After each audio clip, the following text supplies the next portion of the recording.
Today's game is brought to you by Dodge Cars and Ram Tough. Dodge Trucks, Dodge, America's Revolution. By the Ask for Motor Oil, Pennzoil, protection worth asking for. And by Adolph Coors Company, Golden, Colorado, the best of the Rockies is yours.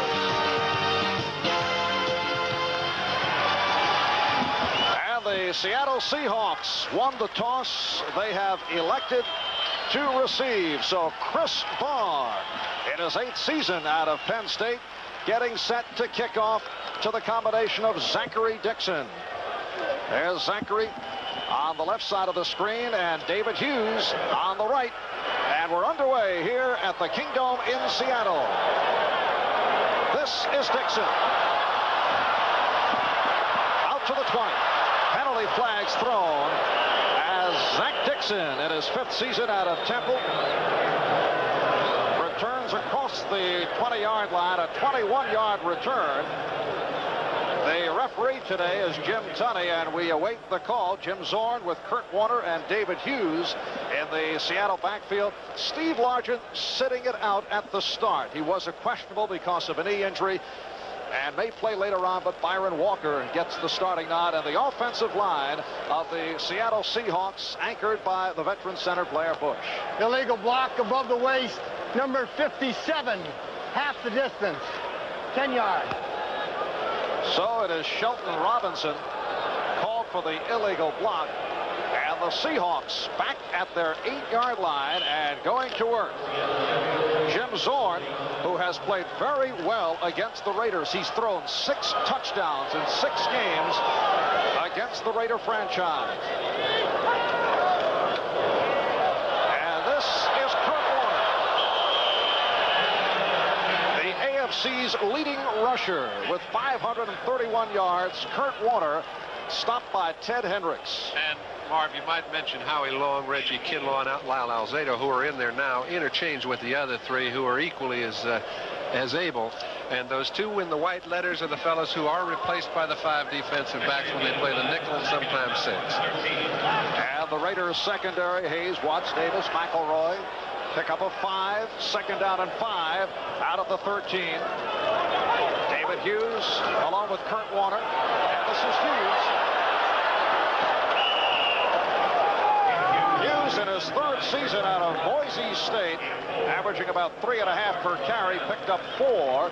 So the Seahawks are just short of a 1st down. Rod Martin on the stop. It's been a rough week for Kurt Warner. Has not been with the club throughout the week. He'd been home at Pineville, West Virginia, because his grandmother died last Tuesday. Kurt was raised by his grandmother, and the funeral was yesterday. There was a question as to whether he would play today. I think there are very few athletes who could change their viewpoint and all of their preparation into a mental condition to make them as able as they normally would be.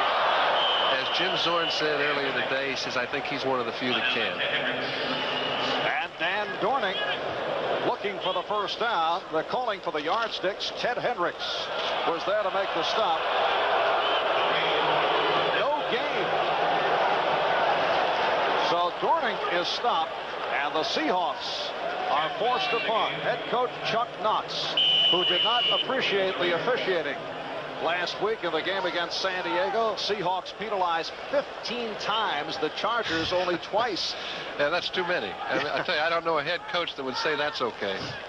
Actually, they were hit with 17 penalties. 2 were declined. Here's Jeff West, and he just did get it off. Greg Pruitt on the fair catch, and let's see if they call it contact. They call it contact, but I think he was knocked into him, and so there will be no flag thrown, no penalty incurred. 1st and 10, at least they have excellent field position. You can see Otis McKinney is really the man that made contact with the man coming down the field. So, well done. Jeff West, who gets excellent hang time, that time with a 31-yard punt. But here are the Raiders in terrific field position as they open up at the Seattle 47-yard line.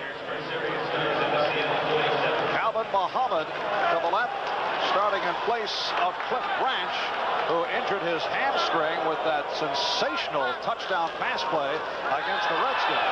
And Jim Plunkett fires clears the middle, and he has the tight end Todd Christensen. Keith Butler, inside linebacker on the right, along with Shelton Robinson making the stop. Marcus Allen and Frank Hawkins at the running backs. Kenny King is out with a bruised knee. And the receivers, Muhammad along with Malcolm Barnwell, and one of Plunkett's favorites, the tight end, Christensen. Offensive line, Dave Dalby, the center, in his 12th year out of UCLA. Hannah Marvin at the guards, and Davis and Lawrence at the tackles. Pick up a 5, second down and 5. 2 minutes gone by. First quarter, no score. And here's Allen to the 39-yard line. So a 3-yard advance. Tuiasosopo and Bryant combining on the stop. 3 number-1 draft choices. Now, when you have your defense, you'd love to build them against 3 outstanding defensive linemen. They've got 3 in Seattle. Makes the job a lot easier for the linebackers, but they've been hurt in that position. They have had a couple of injuries, and the backups are a question mark. Very young behind the starters.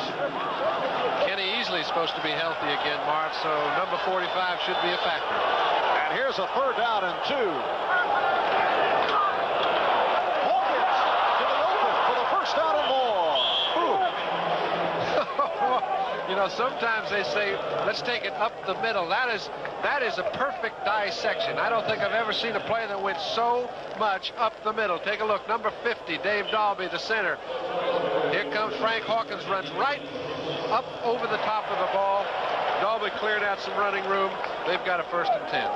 11-yard pickup for Hawkins, who has played very well. First in filling in for Marcus Allen against the Redskins when Allen was out with a bruised hip.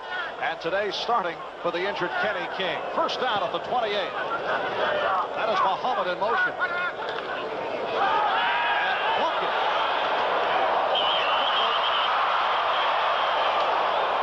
Marcus Allen not able to hang on. Plunk made a pretty good throw right there, trying to get to Marcus Allen. In the films, it's been shown that Seattle has deep drops, but this is the kind of play that Plunk's trying to take. He's trying to take advantage of Jacob Green's great mobility. Jacob, number 79, is the left end. On that play, he was just long gone, no factor for Plunkett. He didn't have much room to throw the ball, but you'll see him roll out if he can, when he can. And Jim is coming off an uneven performance. You look at the stats, 15 of 28 against Kansas City, but not a good one last week. Allen on the sweep. Marcus Allen right near the first down marker, 77, Jeff Bryant. Able to make the stop. A 9-yard pickup for Marcus, who says he wants to handle the ball more frequently. He feels the Raiders aren't giving it to him frequently enough. Well, I tell you what, the Raiders didn't give it to him as much as they could in the last couple ball games. Remember, he didn't really play against the Redskins, okay? So Plunkett had to throw the ball some. Now, last week, they would like to have given him the ball more, but they're down 21-7. You know, they're couple touchdowns back, and when you're couple down, it's the quarterback's turn to throw the ball around the infield, so they couldn't do the things they like to do offensively, and Marcus doesn't get to carry it as much. So the former high school quarterback completed 2 passes. I know, maybe they should have played him quarterback. All right, here is Allen. Todd Christensen, touchdown. I didn't call that play. About your plays that are wide open. Those are the things you find in the films. You get into a certain situation, like inside the 15-yard line. They had discussed it earlier. We didn't know when it was going to happen. Any sort of a pitch. They've got Todd Christensen, who is playing tight end on the other side with 2 tight ends. He makes his block down the field. Looks like a simple little running play. All the linemen going to the left, wide open, and Marcus Allen has a good throwing motion. He threw a touchdown last week, completed another pass, and he's done it again here. And the crowd is stunned as Chris Barr adds the extra point. Marcus Allen with his 2nd touchdown pass within the last 2 games. And with 4.5 gone by, first quarter, the Raiders with the early lead. Shoots out off the line of scrimmage, falls down on his knees. When he does so, Kenny easily gets into the flow of the play, figures Christensen is no longer a factor. He gets up and he's standing all alone. That's what you call fooling a defensive back. And Todd Christensen with his 5th touchdown reception of the season. The kickoff by Barr. And Zachary Dixon back at his goal line. Good return out to the 25-yard line. Rick Burns on the stop. They call it a 24-yard kickoff return. So the Seahawks with a 1st and 10 at their 25. Jim Zorn, 8th year out of California Poly in Pomona, 30 years old. And under Chuck Knox, he has played more under control, which had been one of his problems in the past. Exciting quarterback, but he has. They've really asked him to do a lot less. And he said, you know what I think the big difference between our offense right now and our offense in the past is we've got 6 or 7 plays that we call our personality. And we're going to run them against whoever we play week in and week out. And he says, we haven't done that in the past. We've gone from pillar to post. And that's one of the plays they'll be running all day long, no matter what defense is put in front of them. 3-yard advance for Kurt Warner.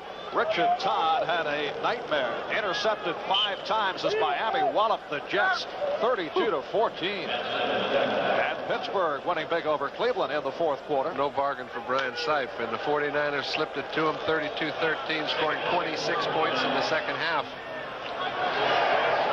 2nd down, and they call it 6. And again, it's Warner. Nice move as he went outside. Well, excuse me. I think he answered all the questions about whether or not he's ready. What they do is Ray Prohaska, the offensive coordinator of the Seahawks, when he gets into an offensive structure, he is the line coach and the coordinator. He's got those 5 offensive linemen doing things to allow backs to get free. You don't see room to run like that for I don't care who the back is unless your coordinator is well structured, and they are. And Kurt picked up the 1st down out of the 36-yard line. 5.5 minutes in. 1st quarter, Raiders lead it 7-0. This is Hughes. Quick opener. David Hughes. 5-yard gain. Rod Martin, number 53, on the tackle. San Diego doing it. I should say New England doing it to San Diego. A come-from-behind effort by the Patriots. Well, you know, so many people were concerned with San Diego. As we noticed, Minnesota gives it to Houston. They're the league doormat. Doesn't matter who the coach is. It's still not a strong group. And Detroit has come from behind. St. Louis beating Tampa Bay. Buffalo over Baltimore in the 3rd. And that sums it up, kid. Seattle yet to throw. 2nd down and 5. And again to the...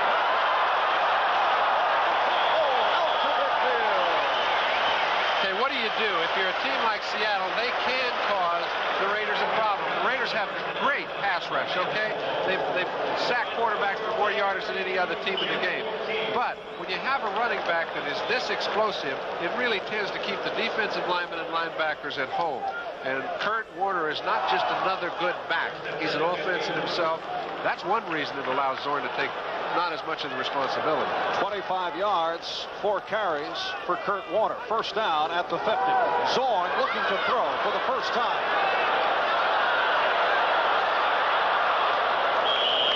And he picked up 2 on the play. Ted Hendricks able to tackle Zorn, who could not find a receiver. His favorite receiver, Steve Largent, sitting it out right now. Injured his knee last week against San Diego and did not practice at all during the week. I don't think the practice would be the factor. I'm sure it's the condition of his knee, because when he came out here to run, he is one of the brightest wide receivers that's ever played this game. He can sit and dissect the defense in about 5 minutes. It's not going to take him a lot of practice time to get used to each other. So I think it's just his knee, and I doubt if we'll see much of it. 2nd down play. Look out. Penalty marker down. Rod Martin on the stop. You saw the jumping. And it is offside. Called on the Raiders. Well, listen, the Raiders know they're trying to get off on the ball at the right time. They know they've got a problem handling this man. Number 28, little sidestep, different direction. Rod Martin gets on him, but when you start before the ball snapped, it's a bit easier. 53, 5 yards. So it is Martin who is having an outstanding season, leads the club in tackles. There's a final, New England over San Diego, 37-21. Cannot play without defense. They do not have one. 2nd down and 2.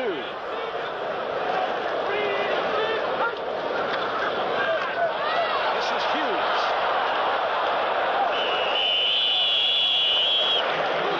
Mike Davis, the strong safety, number 36, along with Rod Martin on the stop. Hughes did break one tackle but could not accelerate, and so the Seahawks are short of the first down.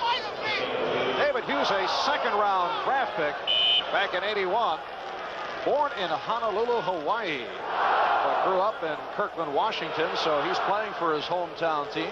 There are a lot of fellas from the area, and a couple from Oregon State, one from Gonzaga. They've had a lot from around the area, and a lot of good players. Take Dornick from Washington State. He's a local fella. You just saw the tight end Metzelar's in motion. Here's Warner.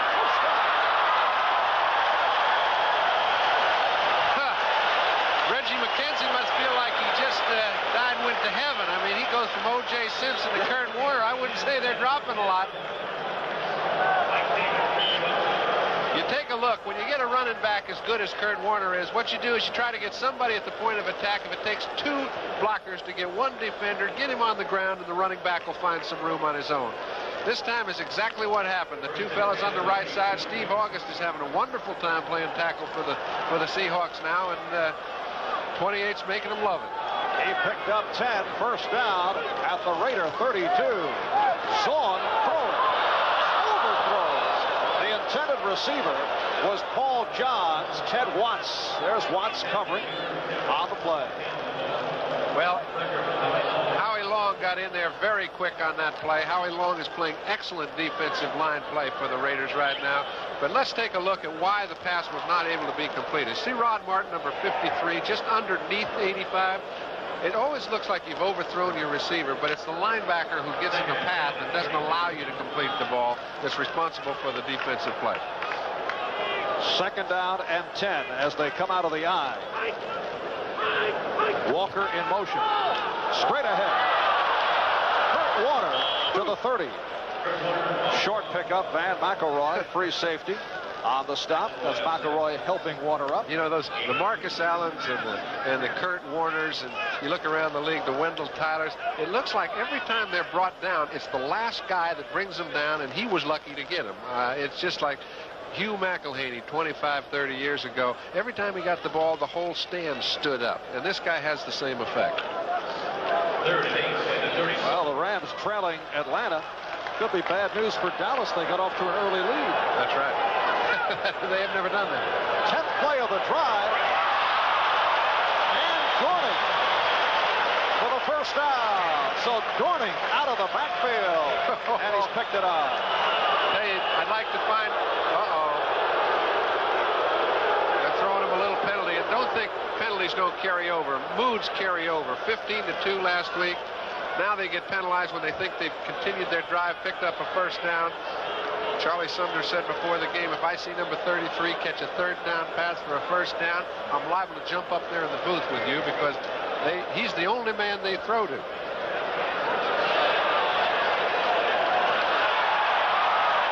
Well, apparently they were calling for the yardsticks. And I see. The crowd reacted because they thought it was a clear-cut first down, and it was a question of where the ball was spotted, and it is. First down picked up by Seattle at the 22. And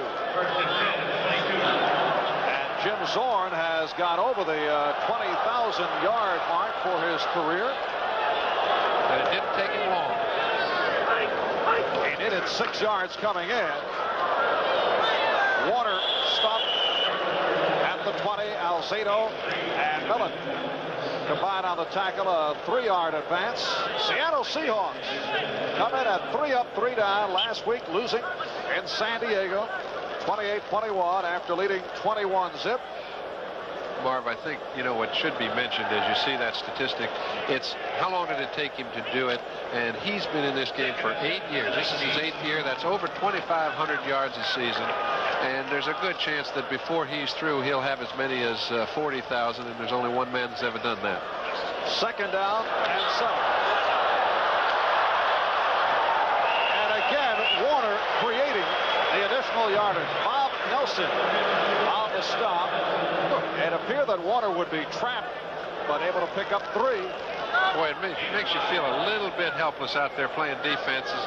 Now, McElroy's an excellent defensive back. Number 26, he barely touched him, let alone tackled him. So when you're out there all alone as a safety man trying to make the force, and you have a running back like Warner, you have your hands full. It's a 3rd down and 4 at the 16.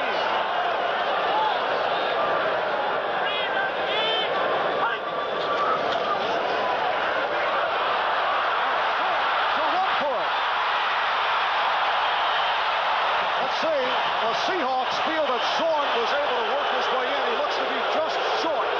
A 15-yard run by Zorn, who saw the opening and took advantage. Jim Zorn still does some of the things that he did a lot when he was a younger quarterback, and he still does them just as well. It's that they don't have to depend on him to do that in order to win a football game. He sends both backs wide. They have no linebackers in the area to handle the play because they're both man-to-man on the running backs. So when these defensive backs get on the wide receivers, he sees nothing to do. He gets it down to the 1-foot line. And 1st and goal.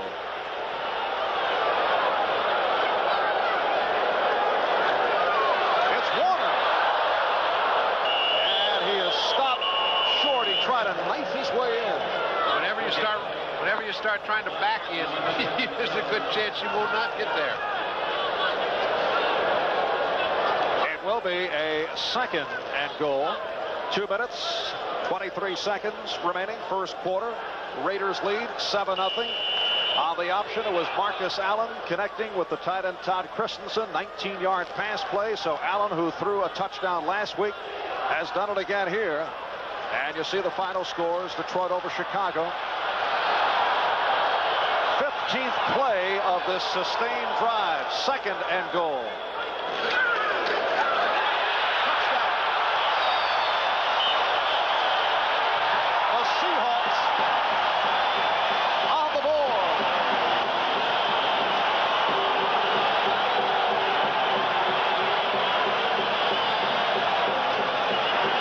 Dan Dornick, who is their 3rd down receiver. He's a short yardage man. He's been helpful around here for several years. Now he's got a group with him. That offensive line moved people around up front for the Raiders, and it's one of the few times I've seen it happen all year. The first 4 games of the season, nobody even scored a rushing touchdown against the Raider defense. This is the most impressive drive I've seen against that defense all year long. And here's Norm Johnson with Jim Zorn holding. And we are tied at 7. A Seattle drive that took 8 minutes and 20 seconds, concluding with Dorning taking it over for his 2nd touchdown of the season. Seguin, Texas, and Milwaukee. Plays 75 yards. Dorning took it in. We're tied at 7. Just under 2 minutes remaining in this 1st quarter. And the kickoff by Norm Johnson, a boomer. And Seattle's kickoff coverage, leading the National Football League last season, excellent again this year. But a penalty marker has been tossed, and we'll pick up that penalty right after we break for this timeout. Introducing the long. We're taking a look at Tom Flores, who is a bit concerned, and Sam Bogosian standing on his right, has been the offensive line coach for several years with the Raiders. He knows he's got some outstanding offensive linemen. Mosbar, the #1 draft pick, and Shelby Jordan are sitting on the bench. He said, man, he said it's hard to keep those 2 fellas there. Very attractive backup situation, and you have a versatile guy in Steve Sylvester backing up the center and at the guards. Don Mosbar, #1 draft pick out of University of Southern Cal, and Shelby Jordan acquired along with Don Hasselbeck several weeks back from the Patriots. You know, we take a look at Chuck Knox with Keith Butler, the linebacker from Memphis State, who's been here for quite a while and is now noticing some of the changes. When Chuck Knox stepped in here, he took charge, and he brought his two jewels, Pryhoska and Catlin, to coordinate the other sides of the line of scrimmage. And I'll tell you what he did. I said, hey, what's happening? He says, well, they've been ready around here. They've been ready to win here for a long time. And he says, you know, they weren't prepared to win. He says, you can be as ready as you want. He said, but unless you're prepared, he said, it doesn't do you much good. He said he got lucky, and he feels like he's got 5 acquisitions as we watch them step it back to the 20. Correction on the enforcement of the penalty. Information, the ball was in the air while the foul occurred. The penalty is from the kickoff spot. Seattle has declined the penalty. Los Angeles takes the ball at the 20-yard line, 1st and 10. Oh, I see. So it's like from where the ball was kicked. They certainly don't want it to go back there, so that's a weird rule, Marv. I mean, if you're going to enforce something, you should give the team that has been imposed upon the benefit, the best deal, and that certainly wasn't it there. That's a flaw. Yeah. In the rule. It'll be changed. All right, 1st down at the 20, and here's Allen. Gang tackled after the short pickup. Bruce Schultz, the outside linebacker, on the left, leading the charge. Schultz, 2nd year out of Texas. So Allen picked up a couple. It'll be a 2nd down and 8. Pittsburgh walloping Cleveland now 44-17, and Buffalo leading Baltimore 30-7. Buffalo is coming on, and it looks like they may be the class in the AFC East. Kay Stevenson has done a job. And the Eagles taking the lead on Dallas. Play action. The bullet played by Christensen for a 1st down. Kerry Justin in on the tackle along with Michael Jackson, the outside linebacker. So 10-yard pass play, and Todd Christensen, who caught the touchdown for Marcus Allen in the earlier 1st quarter, with his 2nd reception of the day. They'll make it 3rd reception. You can see that Plunkett feels that he can get to Christensen a little more this afternoon than he's been able to in the last couple of games. He threw to him a lot early in the season, really laid off him the last couple of weeks for whatever reason, and he's come to him 3 times already today. Michael Jackson of Seattle shaken up. Hurt his leg somewhere. And a timeout is called with 44 seconds remaining in this 1st quarter.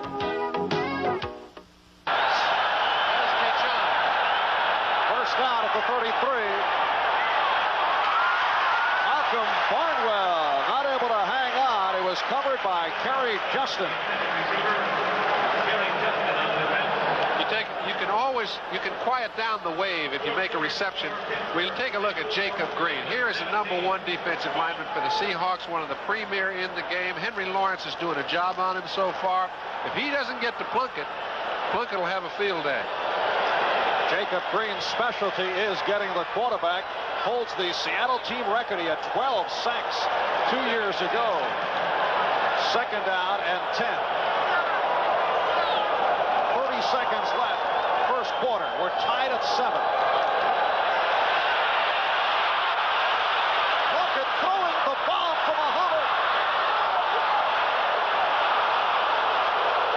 And that will be pass interference as Muhammad was tripped up by the strong safety Kent Easley. And Calvin Mohammed, although he got the penalty in his favor, is limping. And remember, Cliff Branch is also out of this ball game. Without a deep threat, the Raiders' personality would be cut to nil. Now that was Kenny Easley, who could not come back. It looks like he got tripped up on Mohammed. He saw the ball short, was trying to do something about it, could not. Got caught for an interference, but I tell you what, I'd rather have the ball back at the line of scrimmage with a healthy Mohammed than have a penalty with nobody to throw to. It's 50-yard penalty. So that cost the Seahawks. Dokie Williams, who caught a touchdown last week. In fact, it was Marcus Allen who threw to Williams, has replaced Muhammad. Plunkett for Hawkins.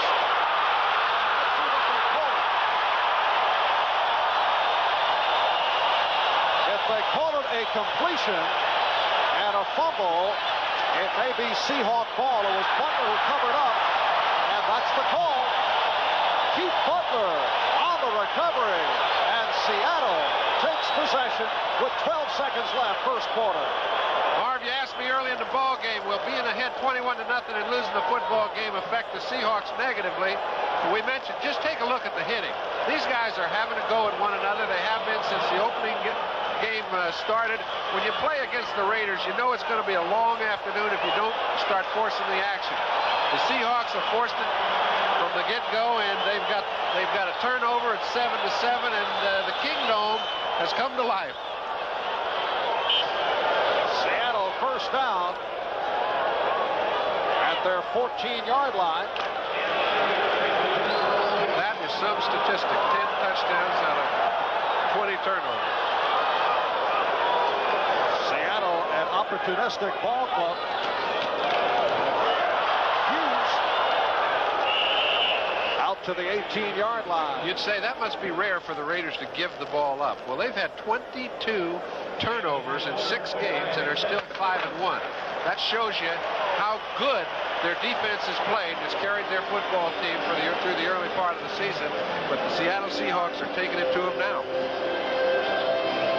This is the wrong time to find out you don't have the right insurance. Michael Jackson suffered a slight injury to the right knee and should return, sitting it out right now. It'll be a 2nd down and 6 at the 18-yard line as we get underway, second quarter. Marv Albert, John Brody from Seattle, Washington. Kurt Warner did not make the turn and was cut off by Ted Watts. Yeah, there was a very small road leading to that down the field that time. But you take a look. This is a real matchup. You've got an offensive line that's allowed the least sacks in the game. They move across the line, giving Warner a chance to run with the ball also.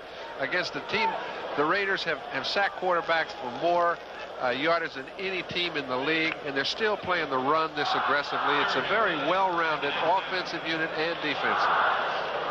And a look at the statistics in the first quarter. Seahawks control the football for over 10 minutes. We're tied at 7.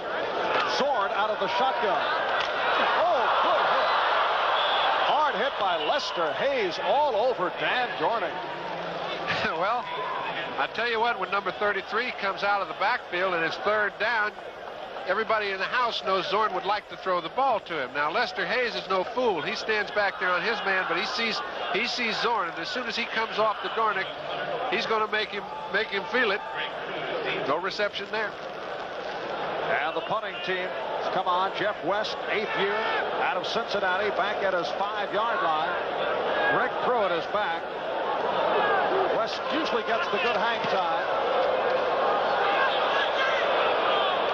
Here's Pruitt, and apparently called for the fair catch. That time did not get the hang time. A 35-yard punt, and a timeout is called. When we return, it'll be the Raiders to the offense. The 1st and 10 at the 46 for the Los Angeles Raiders. That's Barnwell peeling off. The short setup. The tight end Christensen again. Kerry Justin, who has replaced Keith Simpson at left cornerback, in on the tackle along with John Harris. It's been a rough year for Simpson, and Chuck Knox going with Justin. Well, I mean, Keith Simpson is a first draft choice. He's a fellow they've counted on a lot. He's had a couple good years up here. For some unexplained reason, he hasn't played up to his ability level. And I tell you, it couldn't happen at a better time for Plunkett, because wide, Mohammed and Branch being hurt, they've got to throw to Christensen. Here's Marcus Allen. And another Raider first down. And Keith Butler on the tackle. And let number 32 run more.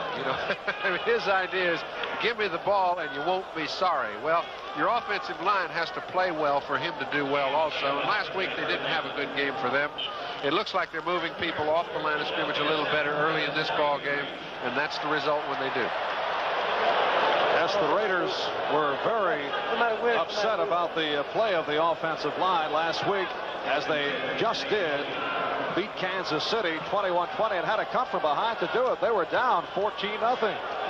First down at the 28. Play action.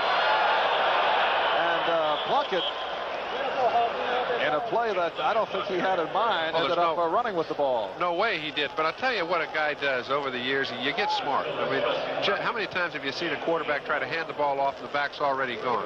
But after a while you say, wait, I'll tell you what, if I don't hand it off, I'm going to follow him because he's going where the most blocking is. And so it didn't take him long. It's almost a reaction. As soon as he missed the handoff, hey, I'll get in and join him. Let's see what I can pick up. He picked up 3 yards, and that's pretty good. You quarterbacks are so rational. No, I didn't do that. I sat down, put one knee on the ground, and said, let's go back and try again. I didn't want to point that out. Here's Allen.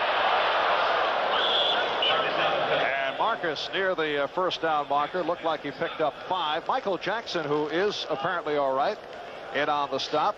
Missed a couple of plays because of that knee injury, but he's fine, and they are just short of the first down. 2.5 minutes gone by in the second quarter. We're tied at 7. There's Jackson, 5th year out of the University of Washington. He recovered a fumble last week that led to a Seattle touchdown. 3rd down and 1.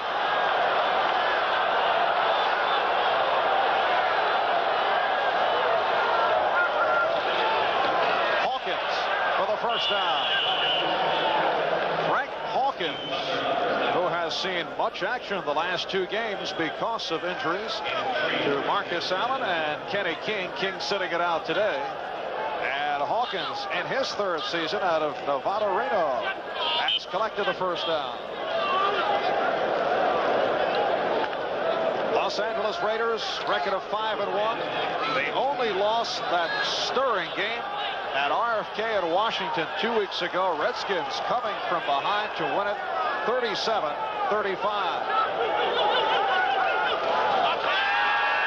Look out. Michael Jackson. I'll tell you what, not too tricky a play, really. Michael Jackson has Marcus Allen in motion. He realizes nobody's on me, folks. Plunkett's got his back turned. He just took off rather than go into his area. They've got a few blitzes designed to get Plunkett. I'm sure one of them is when Marcus is in motion from his offside. Nobody is there. Charlie Hann is trying to make a play to get outside to try and pick up Jackson, but he's got no case. That's a loss of 10 yards. Michael Jackson, a guy who was moved back to the outside. He was out of place as a middle linebacker last year. And Knox has gone to a 3-4, and it's helped Jackson. And the crowd reacting to the defensive work of the Seahawks. Jeff Bryant with the reps on Marcus Allen. You know, a lot of people have been questioning Easley. Now, Easley, being as fine a player as he has been for the last couple of years, Kenny was absolutely a dominating safety man. Well, the first 4 or 5 games of the year he hasn't been. I asked Chuck Knox. He said, you know, the problem is this is the first game he's been healthy. And I've noticed him coming up late 3 or 4 times. If he gets there on time, it's tough news for the back. There you see 3rd down and 20.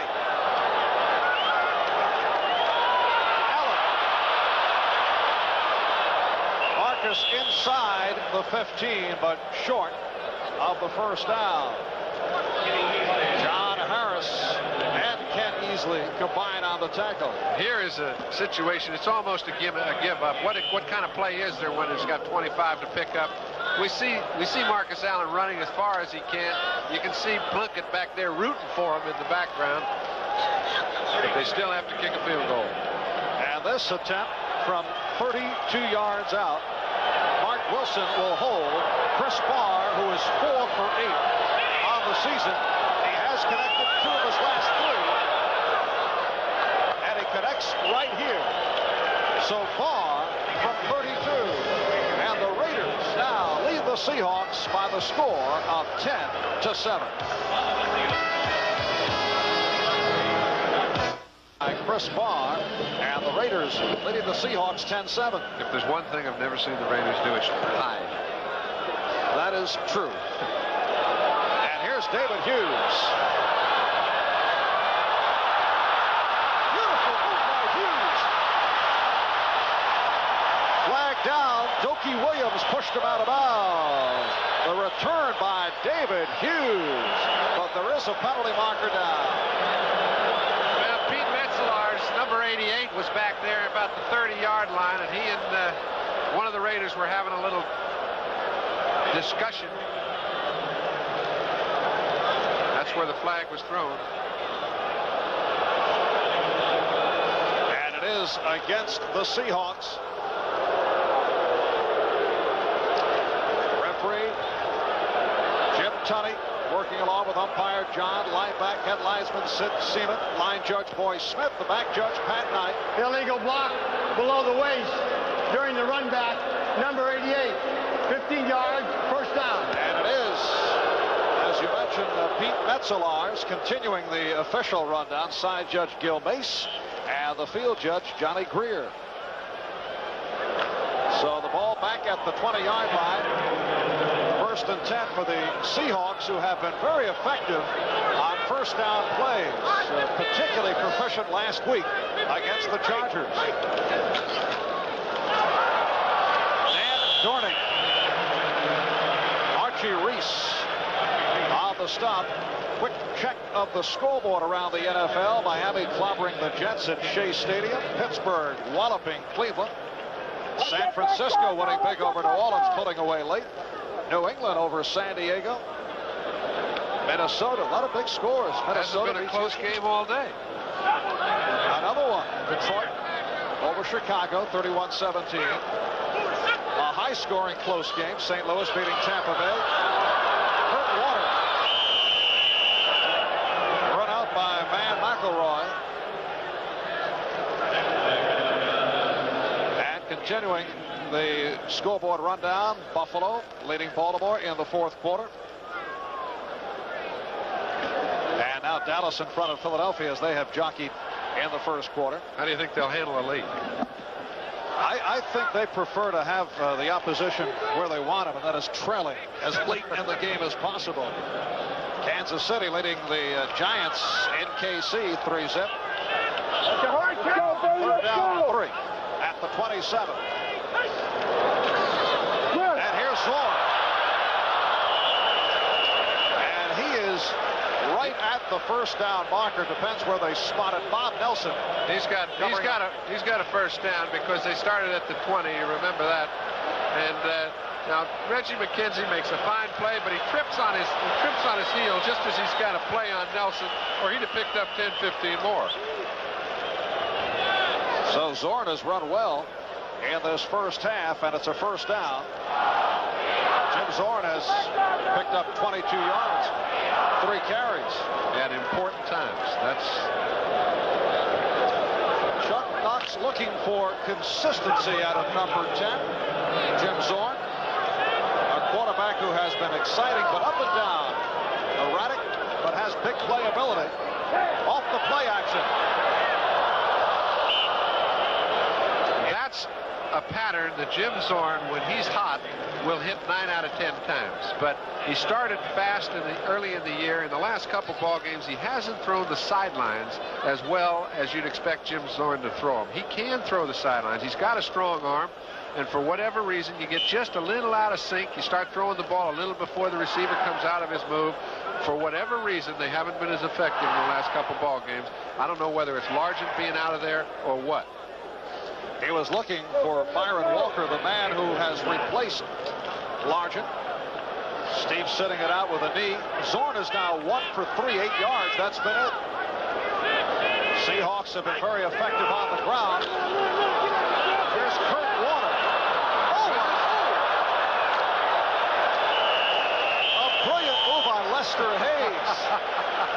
Lester Hayes is looking. It's like, I know he was here. But when? Where did he go? All right, 2nd 10. You see Hendricks is trying to do what he can. He did touch him. If they start playing two-handed touch, he'll be a lot easier to get down.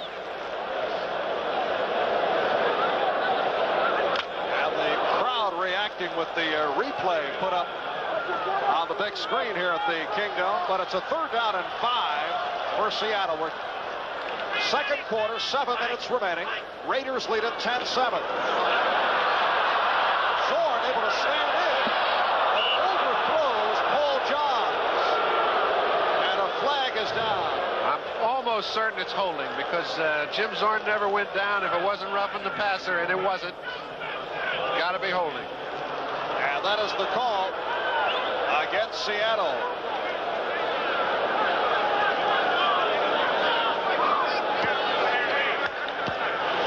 Holding, right guard, decline, 4th down. All right, the right guard is Robert Pratt. They're going to need to throw the ball more sharply than they have early in the ball game, and Knox knows it. He's running. Warner's doing his job, but the receivers and the quarterback have been given enough time. They're going to have to do theirs. There's the punt. Oh! A penalty marker thrown down as right through it was walloped.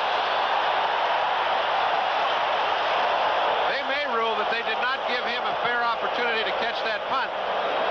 And I tell you, it was very well timed, but I don't think he gave him quite enough room. You can, well, I don't know. They only get one look at it. Pruitt, who has had 2 sensational days in a row returning punts, they know they better not give him much room. That's Dave Brown. Perfectly timed, it appeared. Let's see what the officials say. Dave Brown getting downfield very quickly. And what they're doing right now is conferring, because I think that penalty was thrown because they didn't think he gave him enough room. But in the replay, you can see a lot of the officials might have seen it differently, and they're taking another look. They want to get away from the action, make a decision collectively, and I think that's been an improvement throughout the league in the past couple of years, that they do on occasion change calls. First reaction in watching it develop live was that there was not enough time, and I look at the replay, I think it was a perfectly timed move by Brown. Let's see. They didn't have that benefit, though. Illegal use of the hands during the punt by the receiving team. The ball is recovered by Seattle. The penalty is declined. 1st down.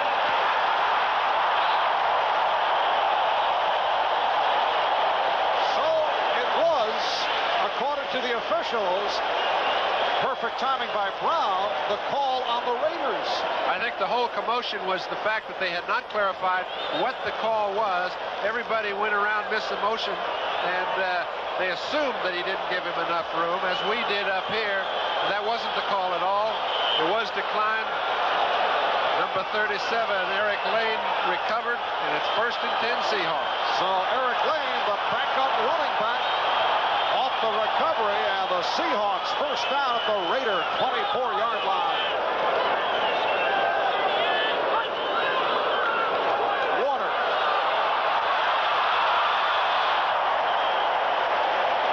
He is exciting. It just looks like so often now all these great running backs that are coming out of college. You wonder why Penn State started off the season so slowly. Maybe they didn't realize just how good this fellow was and how much they had lost. But he has come on. He and Dickerson and Marcus Allen, the great running backs right now, provide a dimension that I don't think we've seen in this game as we see it today. Picked up 8 yards, stopped by Reese and Millen. 2nd down and 2 at the 16. The lone deep back is Warner. Looking for the 1st down. That time Hendricks right there. Don't let him get both hands on you there, fella, though, or you will go nowhere. Just under 6 minutes remaining in this 1st half. He doesn't take to embarrassment lightly, and a couple plays ago he got embarrassed a little bit. This time he manhandles the tackle, does the same thing with the ball carrier. Ted Hendricks, who goes 6'7" and 235 pounds. He came up with that big play last week, blocking the field goal attempt of Nick Lowry that would have won it for Kansas City.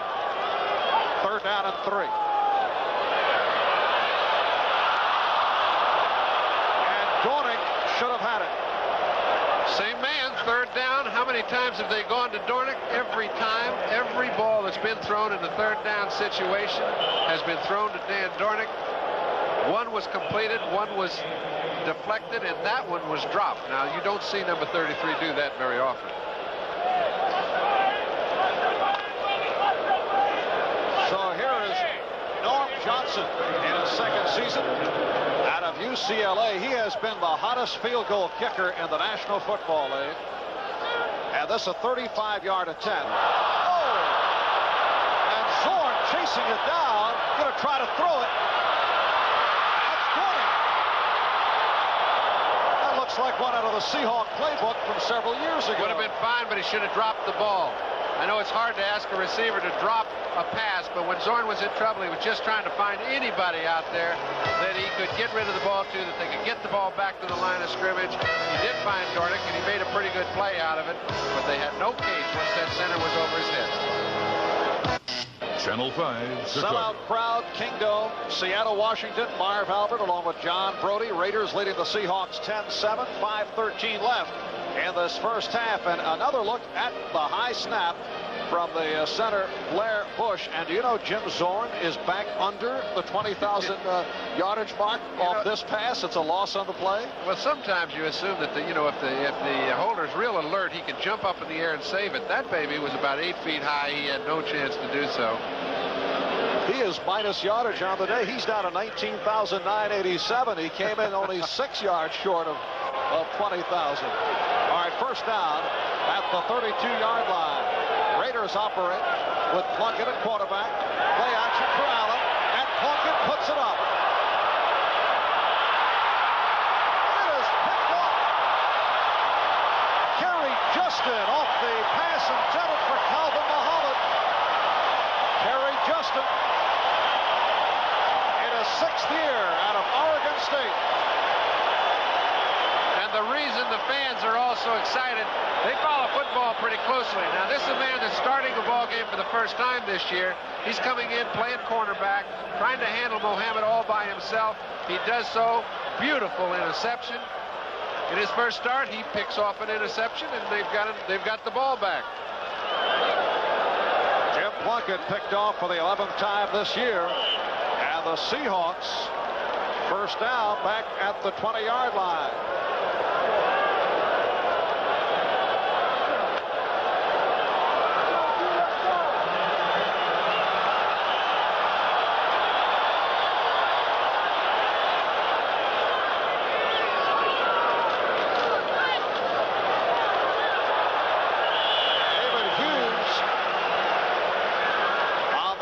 Stopped by Archie Reese. And Connie Kawhi has come in at center, replacing Blair Bush. We're told that Bush is not hurt. Kawhi in his 2nd season out of Hawaii, who was signed as a free agent last year. There he is, number 62, over the football.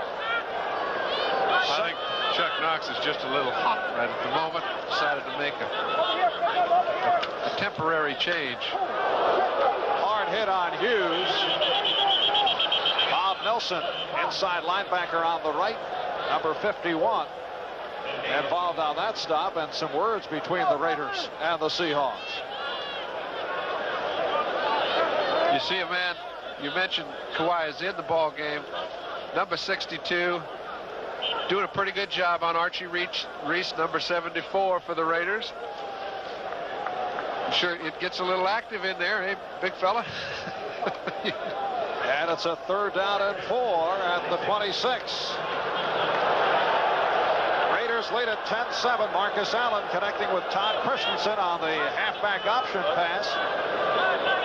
Dornick took one in from 1, and a 32-yard field goal. That's been it. Here's Zorn unleashing. Zorn got away with something that time. I tell you, he's having a center problem. One throws him a little too high, the other one a little too low. That one bounced back there, and when you're in the shotgun, you have to take your eye off the defensive secondary. Now it all looks like a bunch of mumbo-jumbo. If the ball is not up in your face when it's centered, you have no chance. And a punting situation. Jeff West back at his 10-yard line.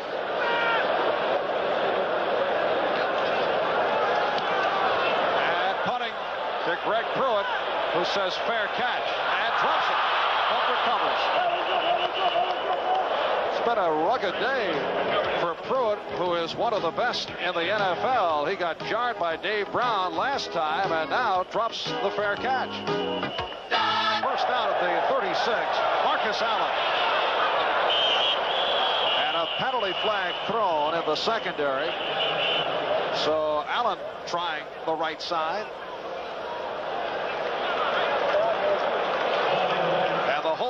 Raiders.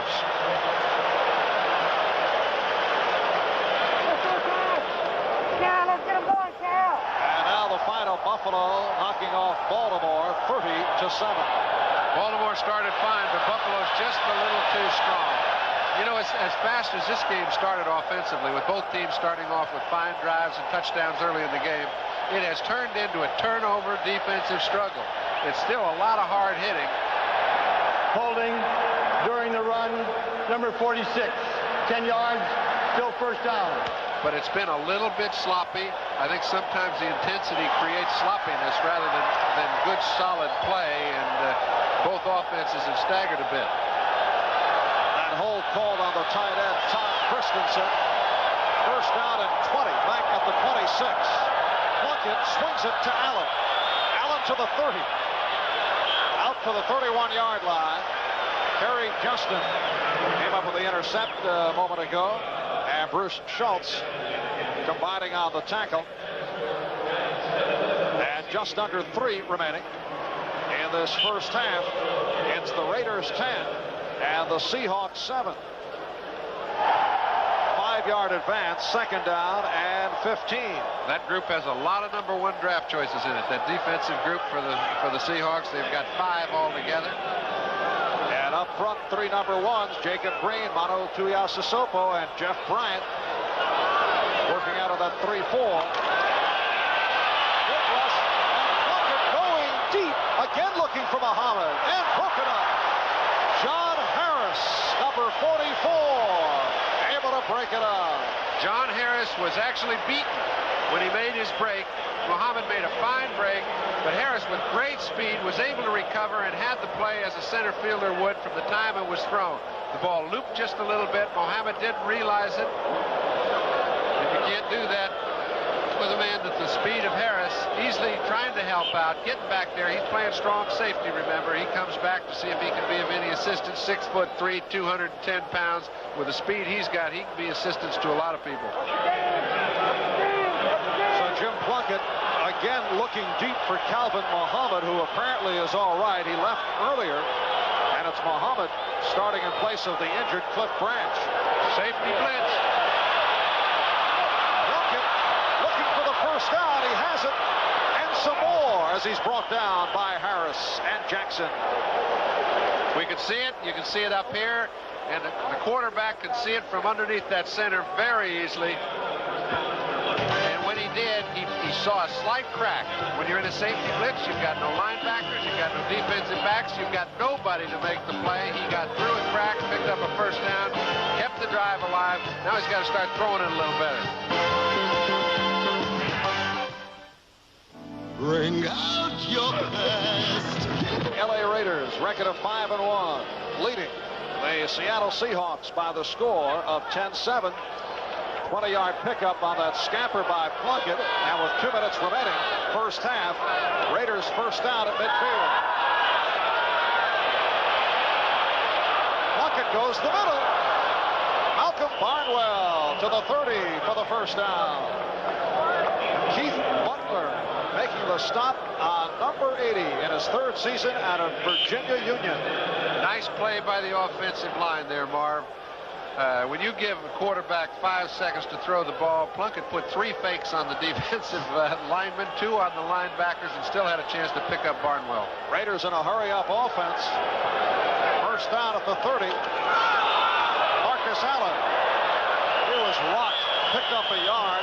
Shelton Robinson, linebacker, on the inside, along with the nose tackle, Mano Tuiasosopo, combining on the stop. We'll be back in a moment.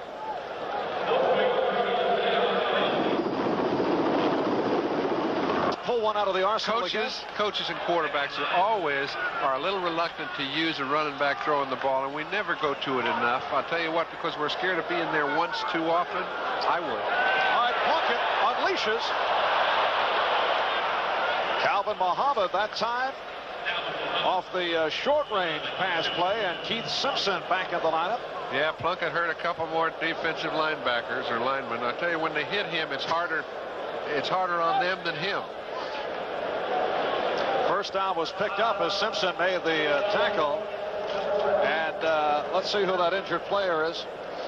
Looks to be Michael Jackson. A timeout call will be right. Jim Plunkett is quarterback of the Los Angeles Raiders. In his 13 years in the NFL, he's known great moments of victory and periods of despair. But Jim Plunkett always kept trying. He never gave up. Hello. It's a lesson I learned from my parents, and they taught me never to quit. You see, both of my parents were blind. That never stopped them.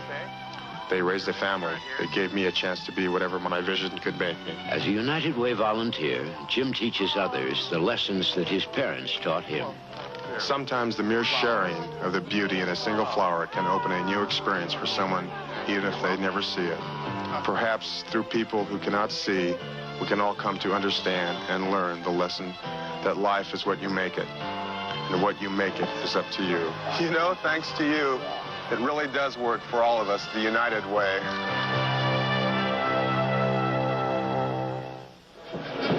The preceding announcement was furnished as a public service by the National Football League. That's Michael Jackson, who was shaken up earlier, and this time involved in chasing down Jim Plunkett, and it is Jackson hurt once again. All you do know is that he has a lot of pain, because we're not going to try to play doctor. He is a very instrumental part of their defense, and to lose him is a big blow. Been playing very well all year long, and it doesn't look like he's going to play anymore today. Seahawks have a very difficult schedule. They have faced only quality ball clubs to this point. Aside from Kansas City, they did beat KC by the score of 17-13, beat the Jets, beat San Diego. And now you'd say, hey, it's about time for a breather, right? Wrong. Now they go Raiders, Pittsburgh, Raiders.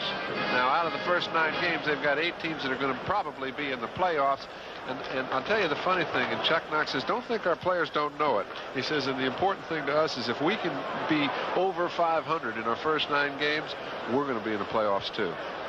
And he thinks his team is ready. He says, I'm not building for the future. He said, that future's a little overrated. He said, a lot of us don't have futures when we build for them. And he says, this group is ready to win right now, and we think we're preparing them.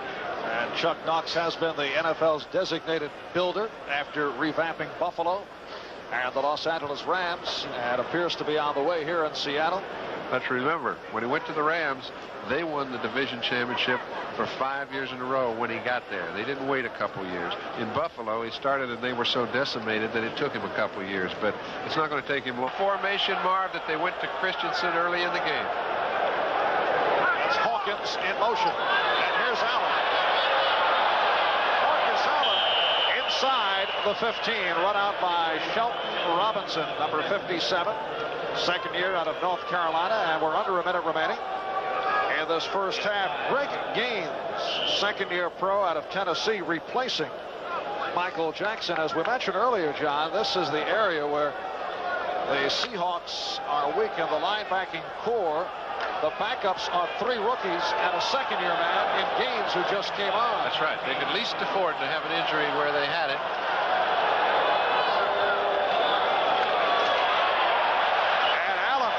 Tripped up by Kenny Easley. Clock is stopped with 26 seconds remaining. And a timeout called by the Raiders, so they're down to 1 timeout remaining. Having mechanical problems last week, throwing from off the back foot, not stepping up, following through. Hey, we all fall into those little traps. I mentioned Zorn's timing wasn't as good on his outside patterns. Plunkett looks like his timing is pretty good right now. All right, here is a 3rd down and 4. Time, and he fires end zone. Touchdown, Todd Christensen. Kerry Justin was beaten by Christensen, or perhaps fooled and missed time as that ball was thrown over the head of Justin. Well, I don't know what the specifics were, but I do know when you have a defender inside the receiver, and you've got about 2 feet to go before the ball is out of the end zone, it's a great play if your receiver comes down with the football. You see, Christensen looks to have no play. Plunkett threw it the only place it could be thrown, just over Terry's reach, and that's one of the few times you see height make a big difference. Right, Christensen at 6'3", and Justin at 5'11". And Barr drills it. So Todd Christensen, the pass receiver from Marcus Allen earlier on a 19-yard hookup. And now Plunkett able to connect for Christensen, his 6th touchdown. I'm glad the language is nice and safe so far. We've heard a lot of players' voices. Zachary Dixon on the return. Jeff Barnes making the stop of Dixon. Yes, our sideline microphone's very active, but these are clean guys, John. That's right. I've been trying to tell you that, Marv, for the last 5 weeks. I'm glad you finally agree. Well, of course, the mic is on the Seattle sideline. Yeah, that's right. Yes. Just kidding. They're trying to trap me into indicating that I feel the Raiders are a dirty ball club, and you know I've pulled away from that. I feel they're an intimidating, a very solid, intimidating ball club. I'll settle for that. The crowd does not appreciate the fact that Chuck Knox prefers to run out the clock rather than go for the bomb, but it can cost you here in the final seconds, and so a very ineffective first half for Jim Zorn. Timed, and Plunkett had put it within about a 6-inch area. When you have a 6-inch margin for error and you do complete it for a touchdown, that's a little beyond. Jim Zorn is 2 for 8, minus 6 yards in the first half. And the kickoff by Norm Johnson. Line drives it, and Cleve Montgomery will stay right there. He actually was screened by one of the officials, and they'll bring it out to the 20-yard line. And a look at the statistics in the first half. As you see, the Seahawks had the football for 16 and a half minutes. I think the turnover that's most impressive is the Raiders, again, turned the ball over 3 times. They had no turnovers themselves. They're still 10 points ahead. So if you talk about a team that thrives on adversity, these guys put themselves in a hole, create a way to get the ball back, and their defense does it time and again. Marv Albert, John Brody from the Kingdome in Seattle. Underway, 3rd quarter. See the stats on Plunkett. Has a first down at the 20. That's Hawkins in motion. And this is Marcus Allen. 3-yard advance. Keith Butler, the right inside linebacker, on the stop. The report on Michael Jackson, the outside linebacker on the right, it's his left knee. He was taken off by a stretcher late 2nd quarter. He's been taken to the hospital for x-rays. And I just hope it gets better. So Greg Gaines is in on the outside on the right. Schultz, Robinson, Butler, and Gaines are the linebackers. 2nd down and 7. And it's Allen to the outside. And a flag thrown. Off the fumble, Kenny Easley. This may be an exceptionally costly penalty. It looks like it was a face mask. He was the only man in the area. He did cough the ball up. But that flag was thrown right where the ball carrier was. I'm not sure what the... All right, here's Jim Tunney. Personal foul. Crackback. Number 27 declined. So the Seahawks maintain possession. Here's another look. And I was just about to say, this is the kind of ball game where Marcus Allen will have his opportunity to carry the ball a lot more. A 10-point lead in the second half. Little domination at the line of scrimmage by both offensive teams. First thing that happens, turnover. That crackback called on running back Frank Hawkins, and turnover number 4 committed by the Raiders. Let's see if the Seahawks can take advantage. First down at the 21.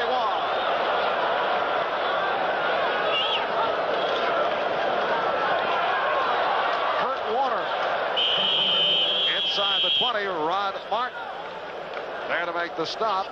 So Zorn goes right to Warner, the rookie out of Penn State, 1st-round draft pick, 3rd player overall taken in the draft, and the leading rusher in the AFC.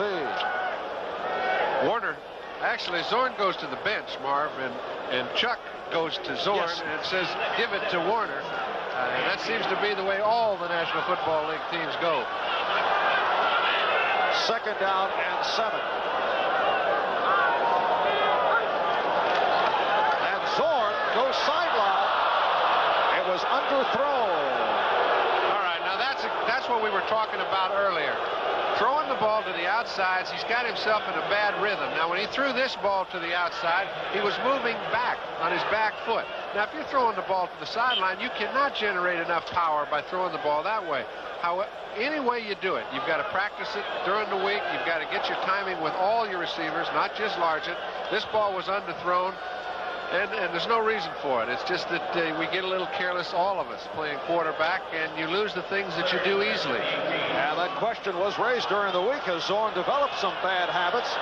Now he does not have his favorite receiver, Steve Largent, who's out with the knee. And Zorn is 2 for 9. Here's Zorn stepping up. And Zorn on the look. And Zorn takes it.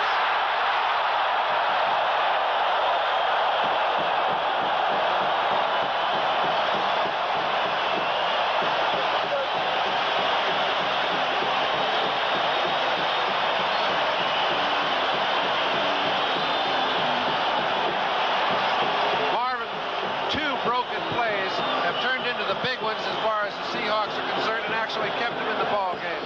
You've got Zorn back here. Dan Dornick, number 33. You see him right here? He's trying to help Zorn. Now, the linebackers have both gone out to try and double on the outsides. When you don't have any linebackers left in the middle of the field, you give a fellow like Zorn a chance to get up underneath the pass rush. He's going to pick up some yards, and he scores. There's Norm Johnson. So Jim Zorn, not able to do it in the air, has done it on the ground, and Seattle trailing by only 3. 17-14. Good kick. Here's Greg Pruitt. Out to the 10. And excellent coverage by the Seahawks, led by Bruce Schultz.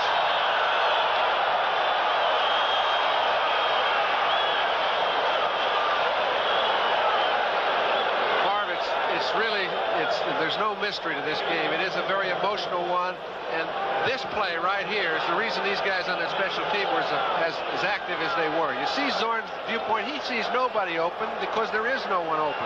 He finds a way to get around Bill Pickel, 71, the nose tackle from Rutgers, who we have seen very little today.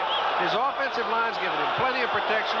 He's not been able to find any receivers open, and he's going to have to do that in order to beat them in the long run. That's 2 opportunistic touchdowns for the Seahawks. First down, 13-yard line. Hawkins and Allen, the running backs. And Plunkett able to get out of trouble and fires from the hole, and it's picked up again. Dave Brown on the interception.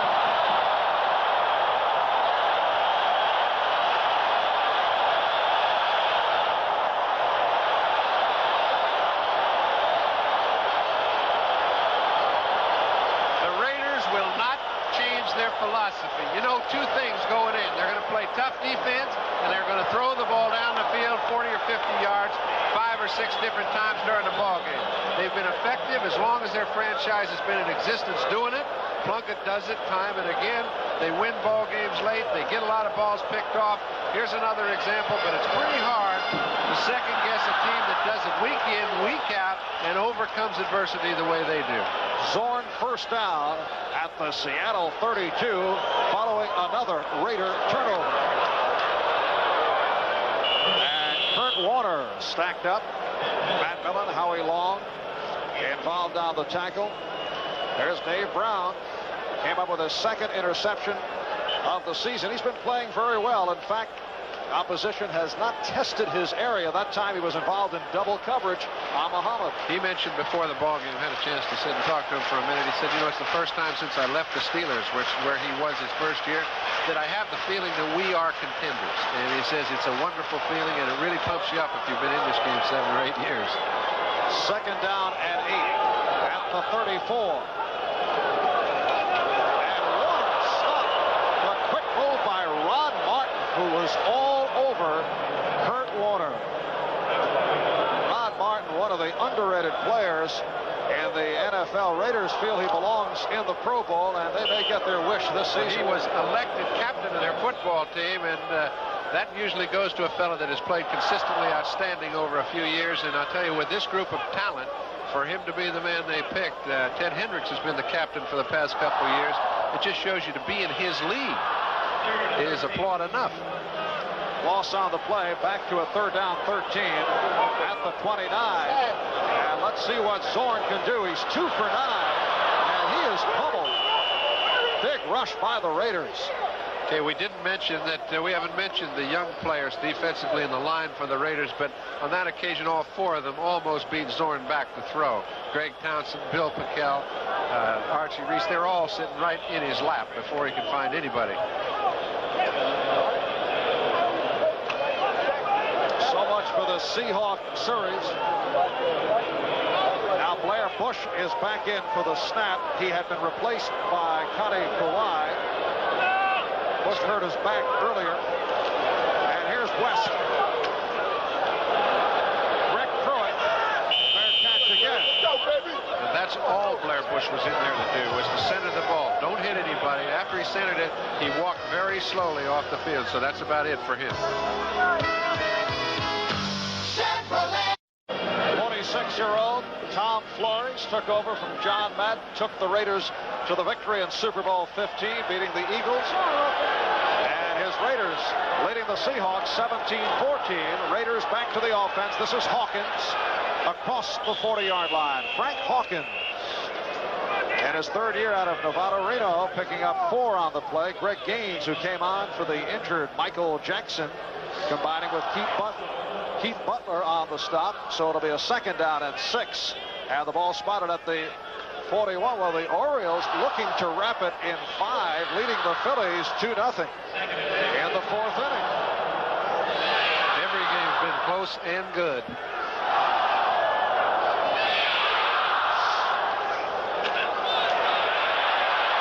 Change of direction by Allen. So Marcus Allen hemmed in. You generally tell a back, Marv, don't do that. That'll get everybody injured, okay? That'll get your lineman picked off. That'll get you hurt. We'll get a big loss on the play. We'll have a 2nd 16. But you can't do that in Marcus Allen's case, because he was headed for a certain 7 or 8 yard loss, turned it into back to the line of scrimmage. And so in his case, you just let him steal on his own, so to speak. It's an instinctive move, and you really have to let the guy do what he wants. That time he was trapped by Gaines and then was stopped by Easley. That's right. 3rd down and 4.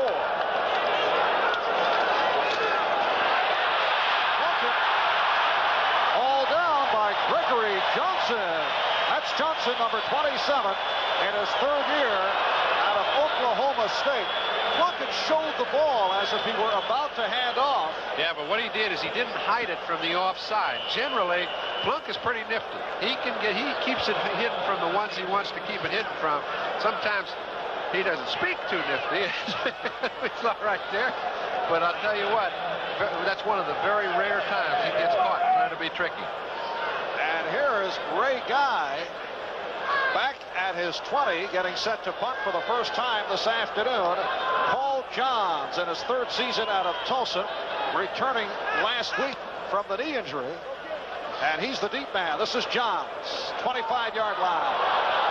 He has speed. He's Paul Johns.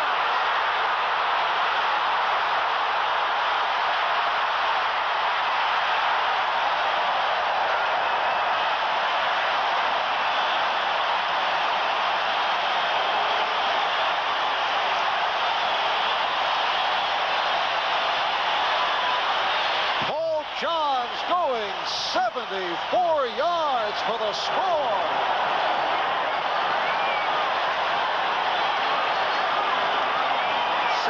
Yards on a punt return. It's something that you very rarely see happen to the Raiders. Right now, Chuck Knox's group is leading this ball game with mirrors. They have had 2 very big key 3rd down runs by Zorn to keep drives alive and 1 for a touchdown. Now here's a punt return.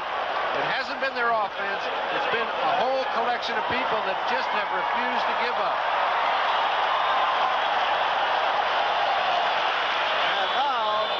Johnson looking to make it 21-17. And he does. Paul Johns with his first ever touchdown on a punt return. Wait a moment, a flag is thrown. Penalty marker Walker down. You never know exactly why, Marv, but I know a fella that's played as long as Lyle Alzado, and we saw he and Bill Paccal in the discussion with Howie Long. These guys are playing good football. They're still on the losing end. You know, once in a while, it's not a bad idea to create a little turmoil. You're away from home. Create a little problem. Get your own team juiced up. Get them back in the ball game. 75 Los Angeles, number 70 Seattle. All setting after the play. All right, so the point after by Johnson is good, and the Seahawks lead the Raiders 21-17. For the past two... Greg Pruitt. Once again, tremendous coverage by the Seahawks, and this has been their specialty. Isn't it funny how whenever a team is really having to go at you, and the emotion level's up, and the game is changed around a little bit, one thing that is mostly emotions, and Rusty Tillman, who's the special teams coach for the Seahawks, knows this better than anybody because he was with the Redskins for a number of years when they were outstanding. We take a look at a play like this by Paul Jones on a special team. That gives all those guys a little pump up. Now they go down on a kickoff, keep them inside the 15. And they are officially calling it a 75-yard punt return by Johns. First down at the 12. Looking for Christensen. Heading easily inside the 10.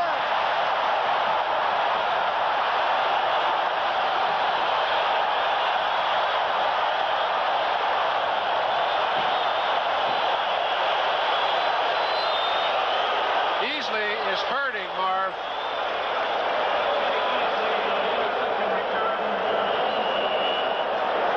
Time that this man, Jim Plunkett, has been intercepted.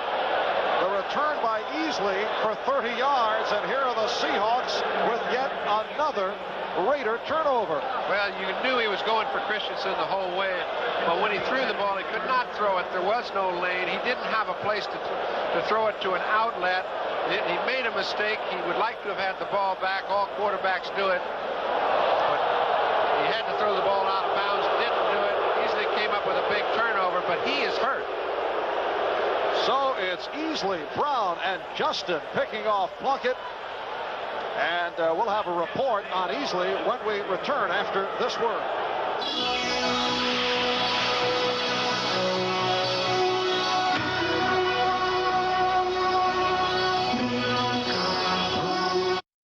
Seattle has overtaken the LA Raiders in a weird ball game when you consider the way Jim Zorn has been going. He's still minus yardage. I know. It doesn't matter much when you've got 48 others that are having a good day. Second and goal. Lots of time. Oh, he tried to drill it right through, and Neely had it picked off by Mike Davis. Paul Johns, number 85, the intended receiver. Mike Davis is a very, very sharp defensive safety. He, that time, was going for an interception from the time the ball was centered. He almost had it. Right here, we pause briefly for station identification. This is the NBC Television Network. WMAQ-TV, Channel 5, Chicago. Marv Albert, John Brody from the Kingdom in Seattle, Washington. As you see, 8 minutes left, third quarter. It's been a wild third. Seahawks with 14 points already and lead it by the score of 21-17. A timeout has been called. A third down, third and goal from the 5 is upcoming. We'll be right back.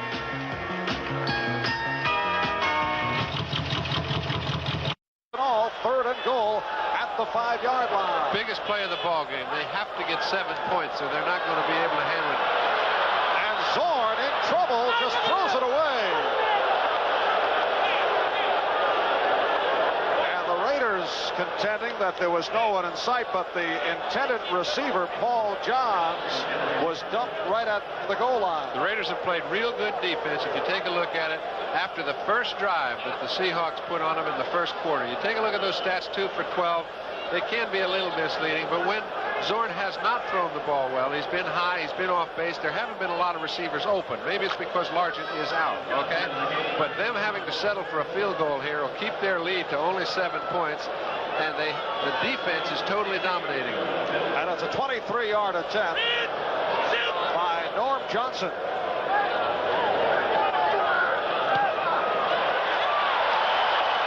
So it's good. And the Seahawks now lead it by 7. 24-17 with 7 minutes and 50 seconds remaining in the third quarter. 23-yard field goal by Johnson. So Johnson is now 8 for 11 on the season, and he's been a hot man. He's connected 18 of his last 22. His previous attempt, you'll recall the bad snap.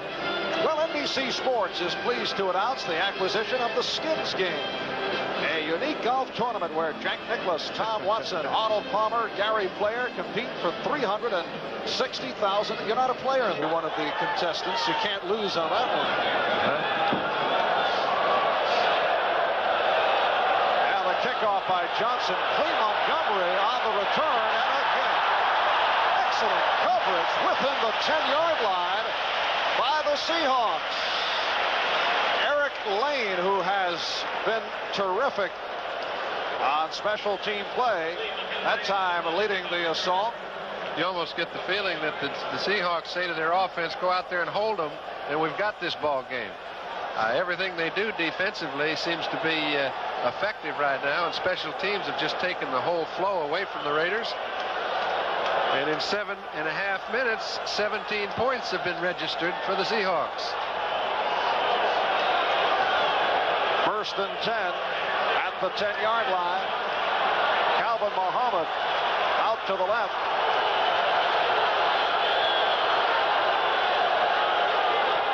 That's Hawkins in motion. And Marcus Allen. There was a mix-up on the handoff as Plunkett made contact up high on Allen, and it jarred him for an instant. There's no one immune to the effect of momentum. When it starts turning, everybody is affected by it. You can tell the whole flow has changed in the second half. A couple of pickoffs, great punt return, and it gets the offense to really starting to think about themselves. John, do you believe Kenny Easley is in there at strong safety? Yeah, I saw him. I hardly believe it. All right, here's Allen. Game tackle, Keith Butler with the hard hit. There's Butler, 53. He's had an outstanding game. Kenny Easley, who left moments ago with an ankle injury, is right there, has not missed a beat. Well, you know, when you have a chronic injury like that, the pain is severe when it's there, but when it's been injured and it's loose and you get the feeling back, he probably knows I can't do anything more to it, so let's have a go with it. Back he is. 3rd down and 3. Plunkett running out of the pocket has the first down, and wisely goes down at the 28-yard line. Greg Gaines covering up on the play. So Jim Plunkett out of the Jim Zorn playbook, able to pick up the first down. Jim Plunkett does not back off. He can have things go worse over a short period of time than anybody I've seen. Now, to watch Kenny Easley, he's trying to fly down the field with Malcolm Barnwell. He knows that Plunkett is just as liable to go down the field 50 or 60 yards again as he was the last couple times. But getting back to Jim, he does not back off. When you put a challenge up there, he's big enough to accept it. And although he's had a few interceptions, he's liable to come back and beat you. And that one was nearly picked off Todd Christensen in a wrestling match. Gaines and Robinson on the double coverage.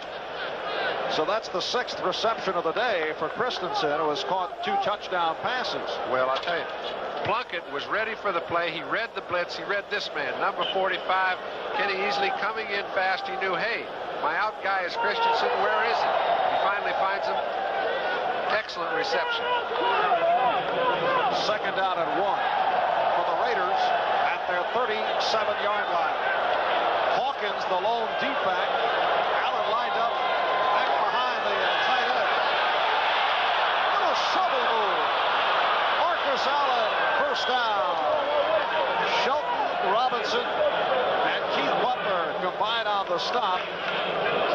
So the toss by Plunkett leading to the first down picked up by the Raiders out of the 49-yard line.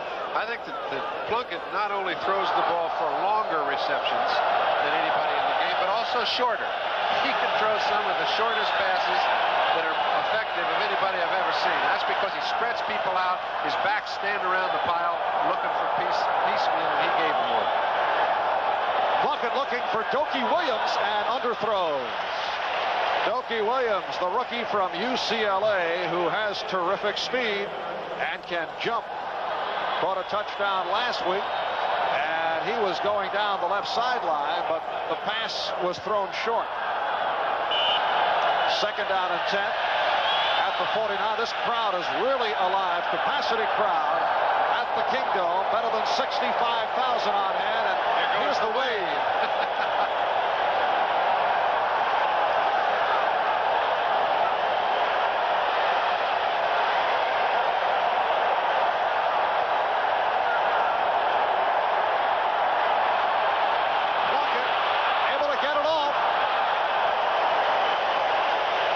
Bumped as he followed through, and he has a 3rd and 10 upcoming. You know, if you take a look at Jim Plunkett, we mentioned earlier in the ball game, the more guys get hurt trying to hit him than he does when they make contact. Take a look at Plunkett. He's unorthodox. Both feet go all which way.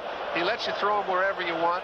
But I tell you, the man has some ability, and he just stays in there the whole ball game, and in his own little unorthodox way makes things happen. And the referee, Jim Tunney, helping Plunkett up. Well, Plunkett, a solid 6'2", 215 pounds. And looking at a 3rd down and 10.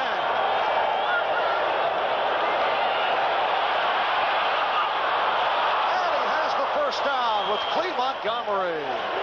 Keith Simpson on the tackle, a 1st down for the Los Angeles Raiders. That completion just quieted down the house. You take a man, we mentioned Plunkett, here's the deep secondary. He's trying to get to number 28, Cleve Montgomery. The ball is thrown right on the break, thrown right where it has to be. Plunkett's thrown several interceptions, but he also has excellent timing in critical situations. Jim Plunkett is only 2 yards short of the 20,000 career mark. Jim Zorn was within that range, but he's lost yardage. And here's Allen looking to throw again. He couldn't find anyone, so he takes it himself and has a 1st down. Jeff Bryant able to race downfield, combining with Keith Butler to make the stop. A 17-yard pickup. He is so dangerous when he cocks that arm. Marv, the reluctance you generally have when you give it to a halfback to throw an option pass is that when you give him a chance to throw a pass, he wants to prove to everybody that he's a good thrower, okay? Well, in this case, not only does he see no one open, we get the wide field, but he also sees an open space to run in. Now, the decision not to throw the ball, to make a decision that quick, take off, go to the open space, I give him a lot of chances to throw. 1st down at the 20.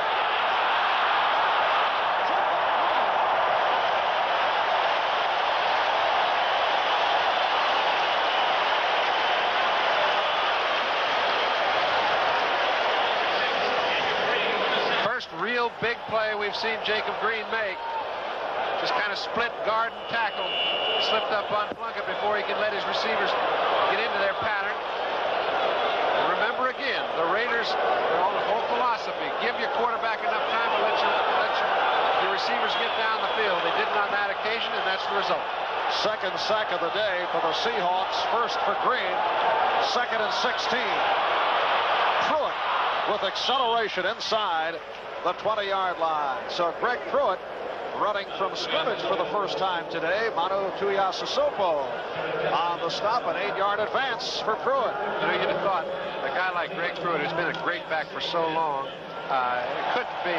you couldn't affect his confidence, all right? But he said that long run that he made 96 or 7 yards against Washington just kind of reconfirmed in his own mind that he still had it as a running back, and this is the first chance he's had to show it.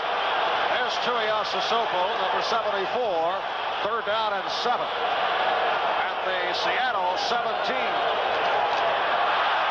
Fell down.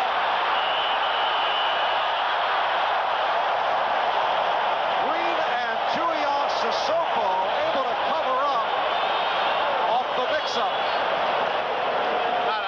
time for a mix-up. I didn't expect it to happen then. There was a mix-up in the backfield for the Raiders. I actually didn't think they were set for a full second. I thought they'd throw a flag, but they didn't. But watch Plunkett coming out of here. Tried to get out. Dave Dalby steps right on his foot. He did not get out. Whenever you see a quarterback fall coming out from the center, it's almost 100% of the time the center stepping on his foot. And a long-range field goal from 42 yards away being attempted by Chris Barr. And it is good. So Barr drilling it through. He hit from 32 yards earlier, and now from 42. A minute and 19 remaining. Third quarter in what has developed into a dandy. It's a 24-20 Seattle Seahawks lead. Well, remember, the Raiders do have a habit of coming back. They hang right in there. The way the defense for Seattle has dominated the Raiders over the past couple quarters, you figure if their offense could play a little bit, they'd be fine. But take a look at this man, Willie Brown. We've talked about Lester Hayes. We've talked about all the fine cornerbacks that the Raiders have. He's the man that instructs them. He's the man that wrote the book on how to cover one-on-one. When he lined up, and he did so often, everybody in the house knew it's going to be Willie Brown against your best receiver all day long. You can take your best shots. Year in, year out, he ended up in the Pro Bowl. I've tried him several times, gone broke most of them. Yes, you and Willie had a couple of interesting moments. Well, we'd line Gene Washington up against him every week, and they'd say fine, hi. And every time you'd beat him, he'd congratulate you. But it's generally the last time he spoke to you all day long. Very sincere congratulations, I'm sure. The kickoff by Barr.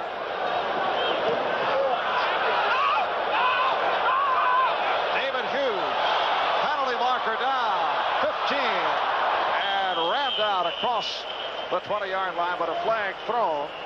Otis McKinney providing the coverage. While we await the call, well, here it is against the Raiders. Check of the scoreboard. Dallas in a very unconventional ball game for the Cowboys this season. Way in front. Third quarter, Atlanta leads the LA Rams 21-14. Third quarter, Cincinnati and Denver involved in a good one, tied at 17 in the fourth. And the Giants and Kansas City even in the third. Offside, 38 on the kicking team. 5-yard re-kick. So they'll do it again. Chester Willis, a member of the Raider kicking team, on the call.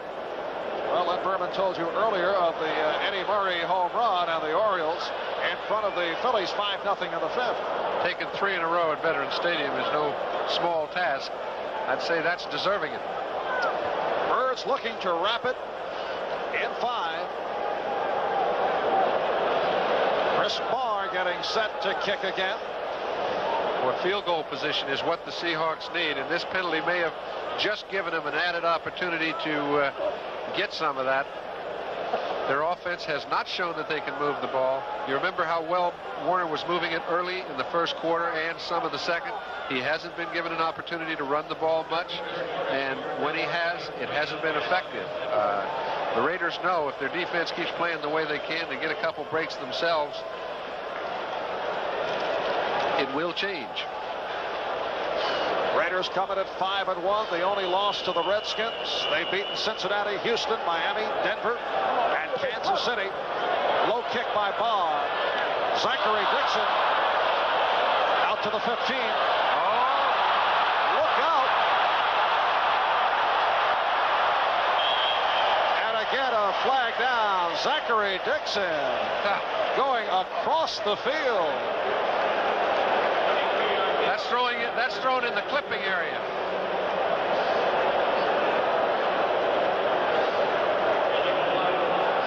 No question about it.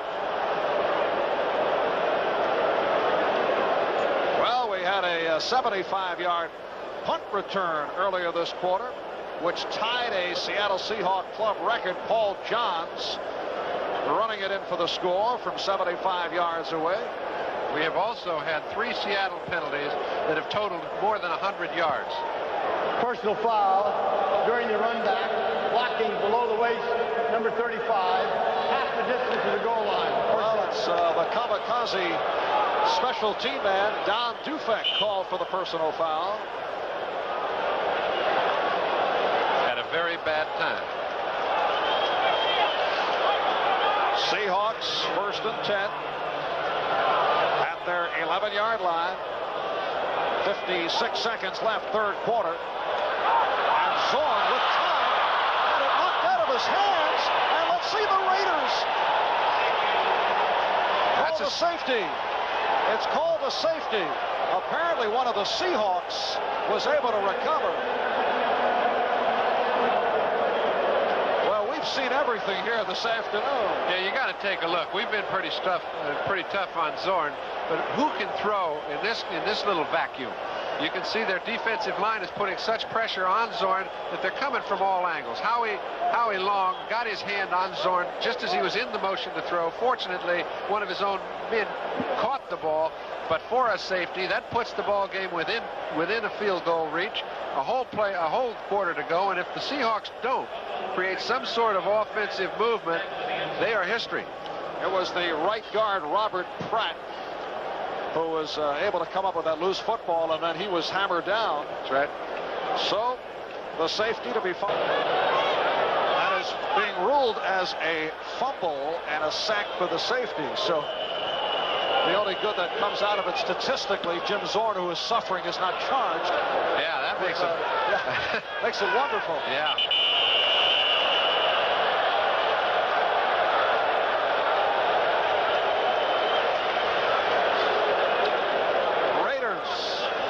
First down at their 28-yard line.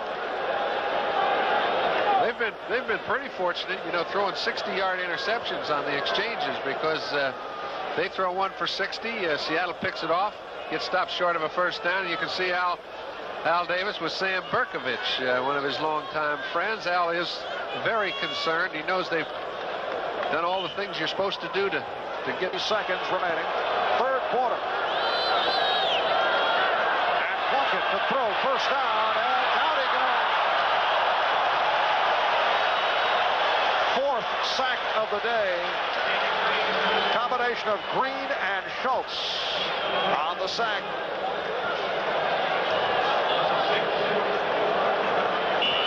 A loss of 5 ought to be a 2nd and 15 back at the 23.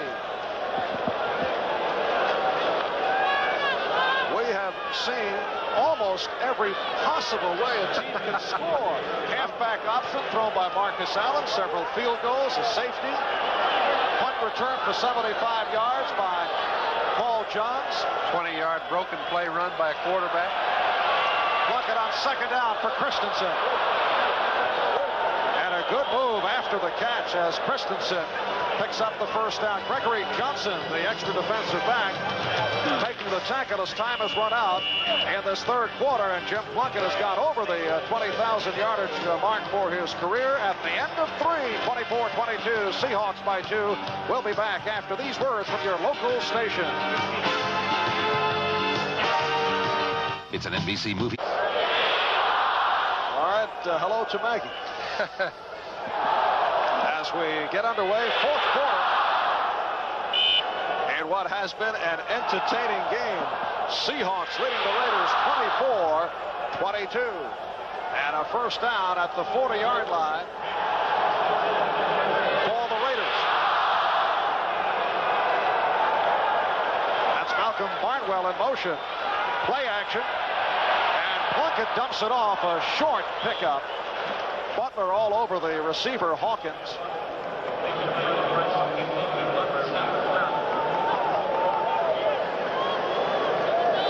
And Plunkett in his 13th season out of Stanford joined the Raiders as a free agent back in 1978 after he was released by the San Francisco 49ers.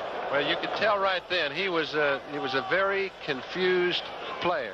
Al Davis did a very wise thing. He gave him an opportunity to rest for a little over a year before he really, and when he came back, he started challenging for the job. That's when Al knew he was ready to play, and he came in a critical time. Woo! Marcus Allen short a couple for the first down. Bruce Schultz on the stop.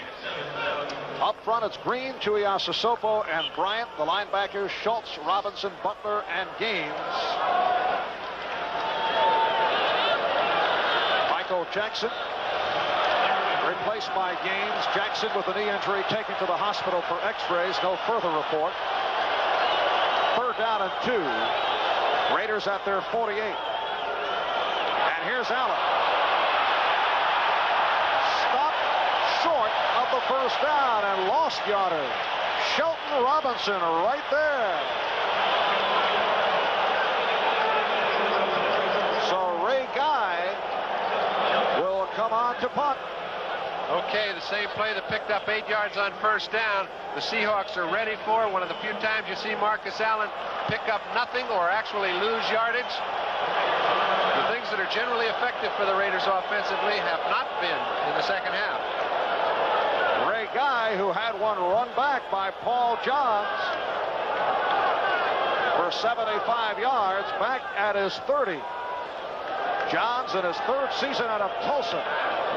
This time Guy with excellent hang time. And Johns at the 10. Time he lost his balance in trying to put a move on. James Davis was covering. He used real good judgment, though, because when he did slip through and fell down, he didn't try to get up again, or he'd have been history.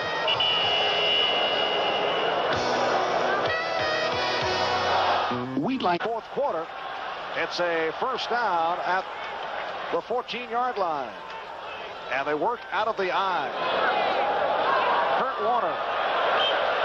Short pickup. And the Raiders have handled Warner very well. Yeah, I guess it's not too long, but it's 7. You know what? I think it was 6 yards. Now, when you find a back that can scoot for 6, and you and I both thought he was stopped at the line of scrimmage, they're going to have to try him a little more often. On a 2nd down, well, they say 5 now. He's all right. 2nd down and 5 at the 19. And Warner tries the left side. Refusing to go down, Lyle Alzado. Able to follow him to the far side. 1 minute.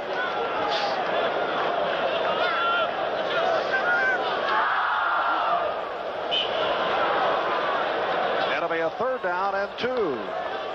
67 yards picked up thus far by Kurt Warner. First time that these two have met since the Fiesta Bowl a couple of years back, in which Warner raced for 145 yards and 2 touchdowns while Allen was held in check.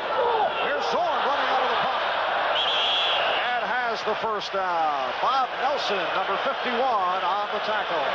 Well, what happens is you take a look at films and you see, hey, whenever we drop back, their inside linebackers turn their backs and try to get deep and go into their respective areas. When you see that in the film, that's a perfect play to execute against it. Take 3 steps back. As soon as they get moving, you come up where they left. It's almost a gimme, and a lot of teams don't have a quarterback like Zorn who can move that well to pick up the difference. And he's picked up 41 yards on the ground. 1st down. His air time's a little suspect, yes, however. 1st down at the 25. And Zorn fires and completes. The tight end, Charlie Young, his first catch of the day. Mike Davis on the stop. First time they've aimed at him. Charlie Young had that big day last week, his best as a Seahawk, 7 receptions. I think you'll find that may be his best ever. Charlie Young has been an outstanding tight end. When he was younger, he had good speed. He seems to have lost that. He doesn't get very open, and it leads a quarterback into the feeling that, hey, maybe I shouldn't throw it. But if you throw it to him when he is covered, he'll come down with 80%. And a 1st down for the Seahawks. So Zorn is now 3 for 13 for a total of 4 yards. So right now he's out of the minus category. Well, that's great. He has really had one that he will not forget. Marv, he just put some signal on him. Sounds like he's trying to stop the bleeding. When you put your wrists together, I don't know what it means. the swing for Hughes. Nice move by Hughes. David Hughes out of the backfield. And right at the first down marker. Let's see where they spot it. Hughes has run very well all day. When given any opportunity, he has made the most of it. He's primarily a blocker for Warner. That's a tough duty indeed. He does a good job there, but you see he gets a quick screen. Does very well once he's given the ball. Here's Reggie McKenzie. Old veteran, still outstanding when he leads a screen, picks up his man, picks up the first two, I think. He may be just a little short, but I thought it was good for a first. Reggie McKenzie, 33 years old, spent 11 years in Buffalo, a key man of the Bills Electric Company, blocking for O.J. Simpson. He's an example of Chuck Knox's theory that you take about 5 guys who teach the rest of your squad how to win, because it really gets tough late in the season. You'll see the work habits that these fellows have developed over the years will shine through and keep these fellows in the hunt. Seahawks just short of the first down. It's a 2nd and inches.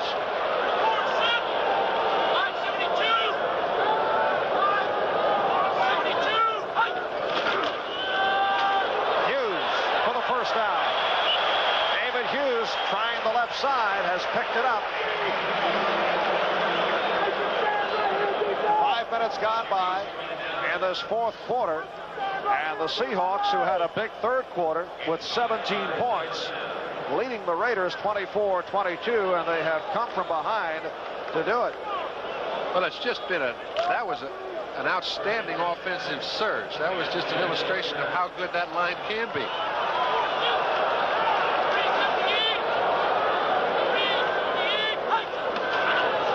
Here's Warner. Breaking tackles as he gets to the Raider 49-yard line. Now for an update, let's get back to NFL 83 in New York. All right, Marv Albert. Steve DeBerg has of everything in terms of offense here today. Zorn able to get it away.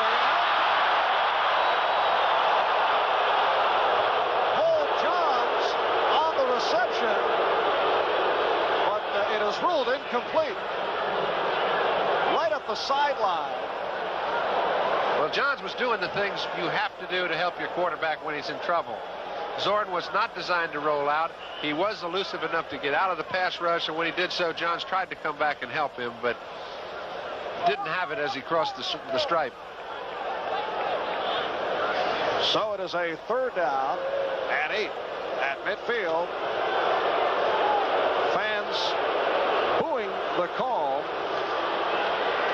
but he was out of bounds, out of the shotgun. Again, Zorn incomplete. Bill Pickel got a piece of it. Dan Dornick, the intended receiver. And that is it for the Seattle drive. There's the backup quarterback, Dave Krieg, number 17. Generally, I don't see any receivers that he could throw the ball to who are open. I don't know what it is, but Steve Largent is so adept at getting into open spaces. You're just accustomed to seeing a lot of space between the defender and the wide receiver. He's not in the ball game, and I haven't seen anybody picking up the slack. Jeff West back at his 36. And a beauty. Greg Pruitt lets it fly, and they'll bring it out to the 20-yard line. So the punting of West has kept Pruitt in check, and a timeout has been called with 8:31 remaining, 4th quarter. Those Raiders. Malcolm Barnwell out to the right side. Plunkett looking that way. It has it. Let's see what the call is. It's Jeff Bryant picks it up and races in. And it's ruled a fumble recovery.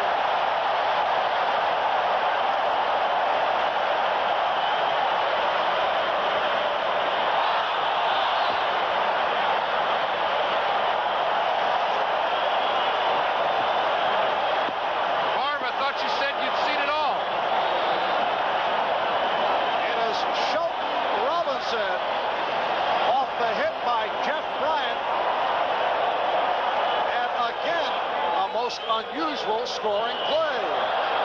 That ought to just about capture every way you can do it.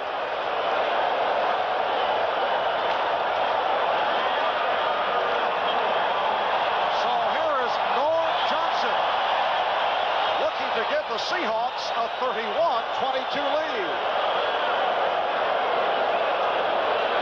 Zorn awaits the snap.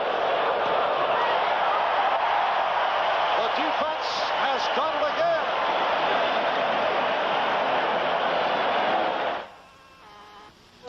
With the Tar Heels, now a starter at inside linebacker on the left. Off the recovery, the hit by Jeff Bryant. And here are the Seahawks scoring again, and they lead the Raiders 31-22. The kickoff by Johnson. Pruitt. Once again, met by superb coverage by the Seahawks, and it's Don Dufek leading the way. Special teams and defense. Now, a lot of people would say, and Plunkett, I think, agrees, hey, his arm was close. He was moving forward, but the ball, in evidence, went backwards, which means they hit it before the ball was on its movement forward. The ball never made any movement forward. He's trying to get a call from the official mentioning that he was in the motion of throwing the ball, and it doesn't matter whether you are or not. If your arm's not coming forward with the ball when it's hit, it's a fumble. That's the way it was received. How about 7-0 in turnovers? And here's Plunkett under pressure. Seattle recovers.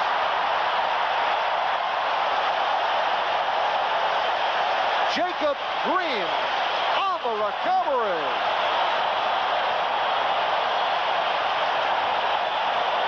Thought it was important to play offense, but Seattle obviously realizes that's overrated. They're liable to put 40 points on the board without ever sustaining an offensive drive after the opener. Plunkett has no options left. His offensive line has got to protect. He's got to let his receivers get down the field. Joe Nash is the first man to get a hold of Plunkett. Jacob Green picks up the fumble, and they've got it again inside the 10. 5 fumbles, 3 interceptions thrown by Plunkett for the 8 turnovers. And here is Zorn, first and goal at the 8. And the Raiders have to be asking, what is going on? Well, they're averaging 4.5 turnovers a game, and they came into this baby 5-1. They're too many turnovers is what's going on. 6th sack credited to Seattle. Gordon picks up some short yardage. Ted Watts, Van McElroy combined on the tackle as we checked the scoreboard earlier today at Shea in New York. The Dolphins doing it to the Jets 32-14. This isn't the only place turnovers were a factor. Look at Pittsburgh. They got 5 of Sipes, 5 of Richard Todd's. San Francisco with a late rally, walloping New Orleans. New England over San Diego, 37-21. Minnesota winning big over Houston. 31-17, Detroit beating Chicago. 2nd and goal at the 6. Nice change of direction. Warner is in.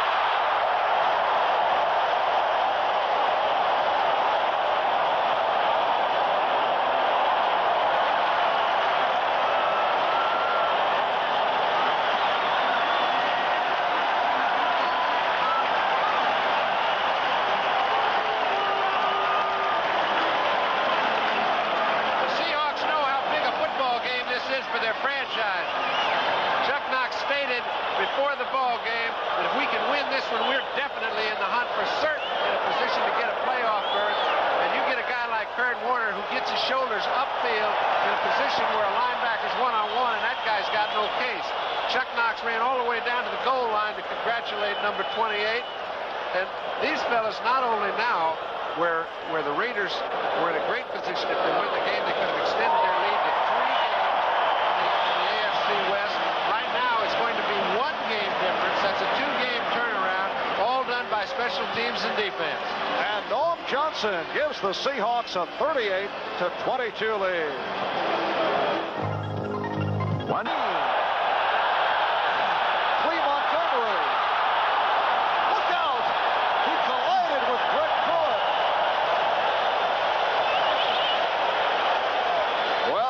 things are going bad for the Raiders. Gregory Johnson on the tackle of Montgomery. And the Raiders now first down at the 13. Here's Montgomery recovering. Now watch Pruitt. Oh, that's right. Once it starts getting tough, it just keeps getting tougher.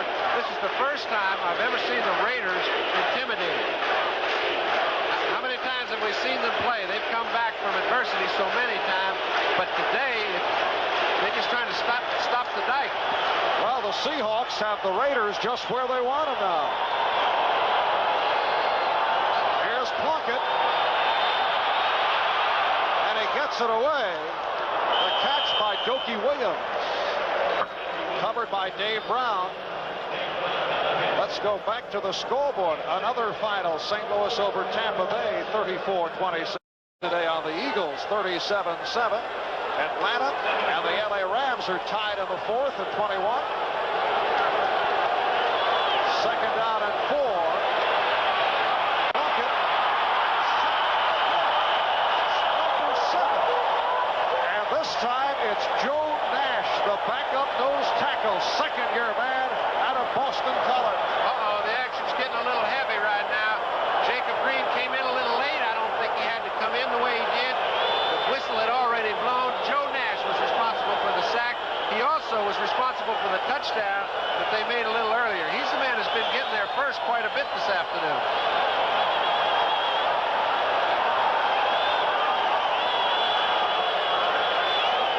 Well, Jeff Bryant trying to do his best to get in there. Bruce David pushes him away. Here goes a helmet. There's no head in it, fortunately. And there's Joe Nash. Signed as a free agent last year, 6'3", 250 pounds. He's in at nose tackle. Third down and 11. Defensive lineman's dream. You just get in your starting blocks and go. And Plunkett again in big trouble, and they call it a sack. It's whistled in.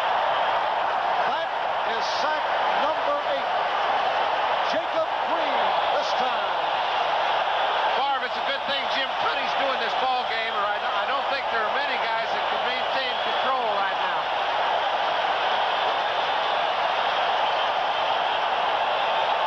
He has had a workout.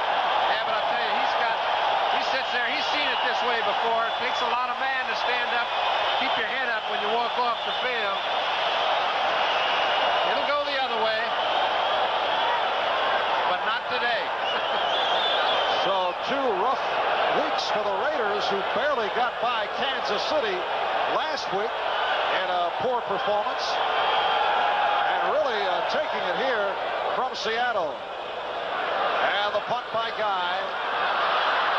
This is Johns. He saw the opening. Ball down at the 40-yard line. A penalty marker thrown. 51-yard punt by Guy, and a 13-yard return by Johns. Remember, these two teams play again in 2 weeks. You think it's getting a little heated right now? Wait till you get down there in the Coliseum in about 14 days and see if the heat doesn't rise a little. There's only 1 game difference. These are the 2 contenders in the AFC West. Apparently the flag was waved off. As we go back to the scoreboard, Denver leading Cincinnati 24-17 in the fourth quarter. And Kansas City rolling it up in the second half now in front of the Giants, 31-17. It's been tough to figure the Kansas City Chiefs. Well, they played so well last week and still lost the ball game. I think they're just a better football team than people recognize. Seahawks have established a club record by coming up with their 8th sack. You know, they're playing great football, but isn't it funny how when people started the season they said, hey, the best division is the AFC East. I'll tell you, the best division is the AFC West. It will be a race right down to the wire. Crowd cheering, responding to the announcement that the Seahawks have established a new team record with the 8 sacks. This telecast is presented by authority of the National Football League, and it is intended for the private use of our audience. Any rebroadcast or other use of this telecast without the express written consent of the Seattle Seahawks and the National Football League is prohibited. 4:29 remaining in the fourth quarter. Here's Mark Wilson, the backup to Jim Plunkett, warming up. We might see a quarterback change. I'm sure we will. It's a pity change. It's, you know, you got to feel sorry for the man after a while. There's no chance to win the ball game with 5.5 minutes left, and they need 2 touchdowns and a field goal and don't have the ball. There's also another man that's come in for the first time all season, Cullen Bryant. He's replacing Kurt Warner, and it's not a bad time. So Cullen Bryant now in the Seattle backfield. There's Plunkett on the sideline. First down at the 40-yard line. And this is Bryant. Cullen Bryant in his 11th season out of Colorado. He played for Chuck Knox in Los Angeles with the Rams. He spent 10 years with the Rams. In fact, finished on the Rams' sixth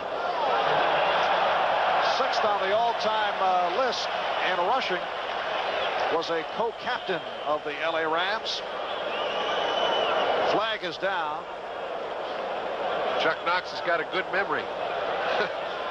He remembered coaching him, and he's another one of those examples of character that he says, I just want these guys around me. They've given me an awful lot of service, and they're not through yet. So they mark it off against the Raiders. Personal foul during the run, number 36 defense, first down. Mike Davis, strong safety call for the personal foul. There's Davis. Last year, a guy who led the NFL in crunching hits and yellow flags, but he has cut down on the penalties. First down at the Raider 21. Seahawks lead at 38-22. And it's Bryant again. Cullen actually saw some action, limited action, in the opener against Kansas City, but sitting it out because of a leg problem. Signed as a free agent during the offseason. And as you say, Kurt Warner given a rest right here with just under 5 minutes remaining, fourth quarter. Warner with 75 yards, 22 carries, averaging about 88. Second down and 8.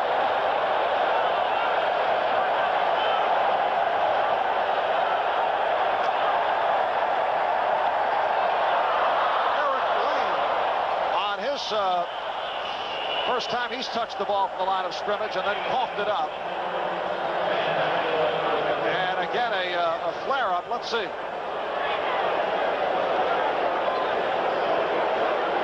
Looked like Van McElroy. Well, I tell you, you got so many bodies in there, and the ball's shooting around everywhere. McElroy was very alert, picked up the fumble, and that's the first turnover. And a little too late. Mark Wilson has come out at quarterback as the Raiders take over. So Eric Lane fumbles on his first carry. And here are the Raiders with Wilson in his 4th year out of Brigham Young, making his first appearance of the regular season. And going sideline overthrows intended for Malcolm Barnwell. Kerry Justin covering on the play. Flores going with Mark Wilson, who was a starter 2 years ago when Plunkett was injured. Started 9 games. Listen, he's a good player. It's and he's just about at the time in his career, having been there for 4 years, when he's ready to step in and be a starter if he's going to be in this league. And I think the whole Raider organization recognizes this fact. His time has just not come yet. It's tonight on NBC. First camera followed by Knight Rider at 8 p.m. Eastern Time. The completion to Todd Christensen. So that is the 8th reception by Christensen, who has had himself a day. He's caught 2 touchdowns, stopped by Don Dufek. Incidentally, tonight on First Camera, there's going to be a report on the Ultimate game. Ultimate is the name of the game. It's played with a Frisbee. And yes, they have teams and competition, rules and regulations, but no referees. A very rugged sport. I've always thought that'd be okay. Oh, okay. Wilson throwing on the run. Christensen once again and hit by Kenny Easley. But we're down to 3.5 remaining fourth quarter, and it's a 16-point lead for the Seahawks, 38-22. It's still important for Mark Wilson. He can create a good situation for himself right now. The ball game is out of reach, but he's got to look good to impress the coaches, get people thinking he might be the guy in the future. And the hurry-up offense, Wilson couldn't find anyone and is brought down right near the 45 by Don Dufay. Right here, we pause briefly for station identification. This is the NBC Television Network. WMAQ-TV, Channel 5, Chicago. Second down and 4. Hawkins for the first down. I know a lot of people say, well, wait a minute, why didn't they put Mark Wilson in there earlier if he's supposed to be so good? Well, it's not the Raiders' style. They put you in the lineup, you stay in the lineup. You either play your way in or play your way out. Now, remember, the Raiders are 5-1 with Plunkett. Their one loss is incredible with Jim at quarterback. This is a chance for him to get back in the hat ball.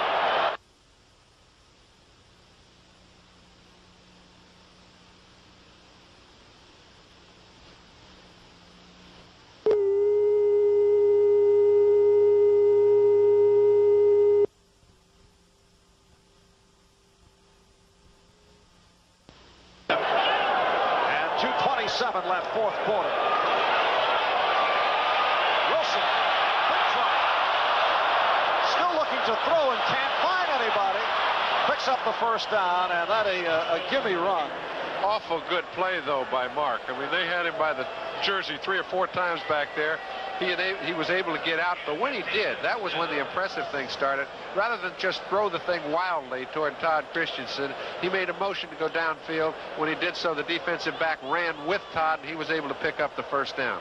Look, you got to have pretty good movement to get out of this jam. He does, and now he kind of jockeys around in here, makes a motion downfield. Defensive back, Justin goes back with the receiver, and he picks up a first. 15-yard pickup. Sam Clancy nearly got to him. Clancy seeing some action here in the fourth quarter. Now Wilson with time. Marcus Allen. About back of the line of scrimmage by Shelton Robinson as we approach 2 minutes remaining fourth quarter. So now we get the 2-minute warning. And here at the Kingdom in Seattle, here comes another one of those fantastic finishes. Let's see, we've got Tarkenton, Unitas, Snead, Jurgensen, Hart, Hadel, and Brody, a very select group. Yeah, I think the one thing that we all had in common is we did get together after the ball game and have a brew or two. I can't see any exceptions here. 2nd and 11, penalty marker thrown as Wilson goes incomplete, intended for Cleve Montgomery. Keith Simpson got a piece of it. And the call on the Raiders. It has been another rough day for that Raider offensive line. They were criticized last week for their performance against the Kansas City Chiefs, and not a pleasant day here against Seattle. No, it's not typical of the way they play either. You know, they usually give their quarterback all day when he needs it. And today they've needed it and haven't been given that. Holding 50. Still second down. It's the center, Dave Dalby. Looky here. Yes, Denver over Cincinnati, 24-17. That puts them to within 1 game of the lead. You take a look, 4-3, 4-3, 5-2. What happened to San Diego? They're having a little trouble getting a tie. Good one coming up next week at Mile High. San Diego playing at Denver. John and I will be there to handle that one as Wilson. Nice leaping catch by the tight end, Todd Christensen. So first down for the Raiders. You see the clock running down.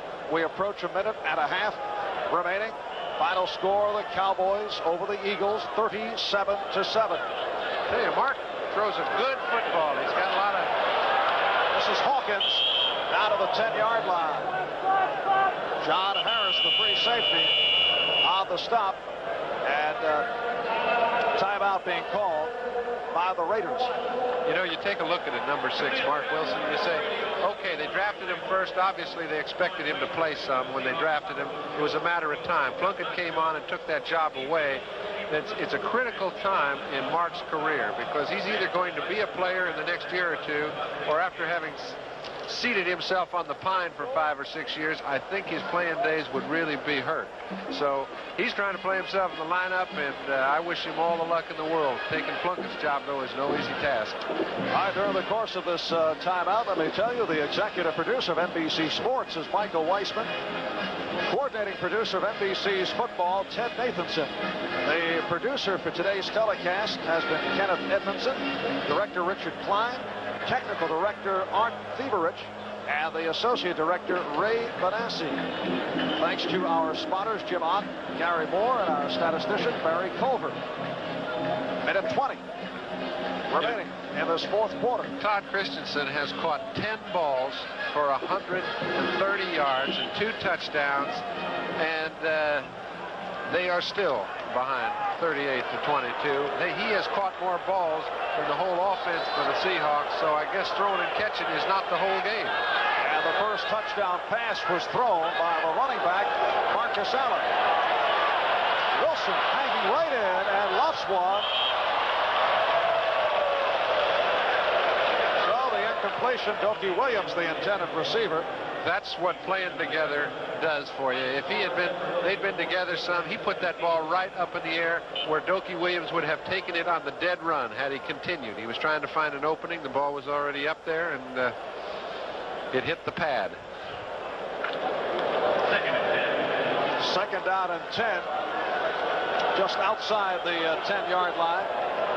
Minute 15 remaining.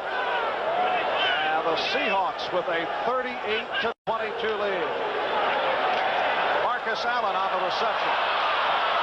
And Allen inside the 5. 17 seconds left in the game. Down to a minute and counting. It'll be a third down at about 2.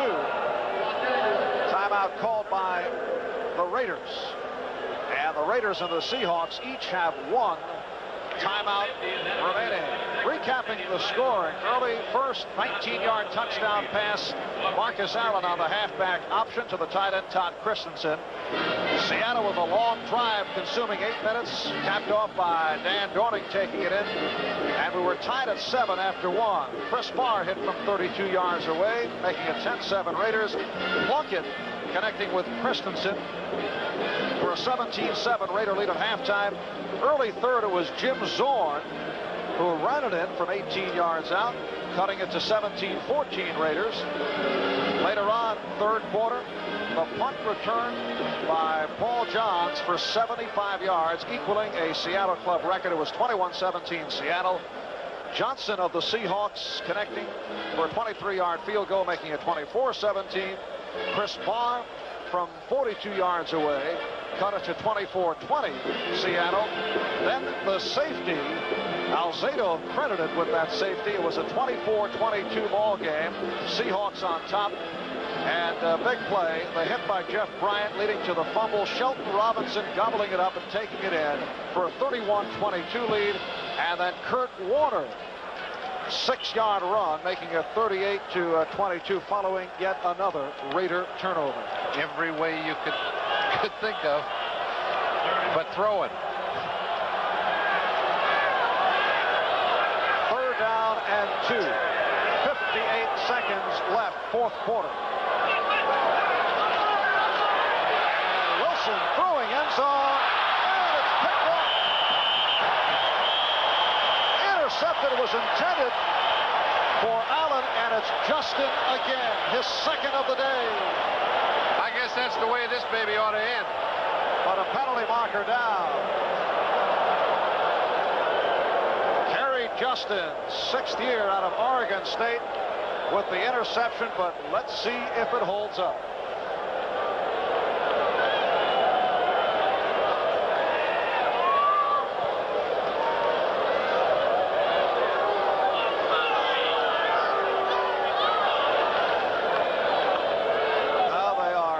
Halfway.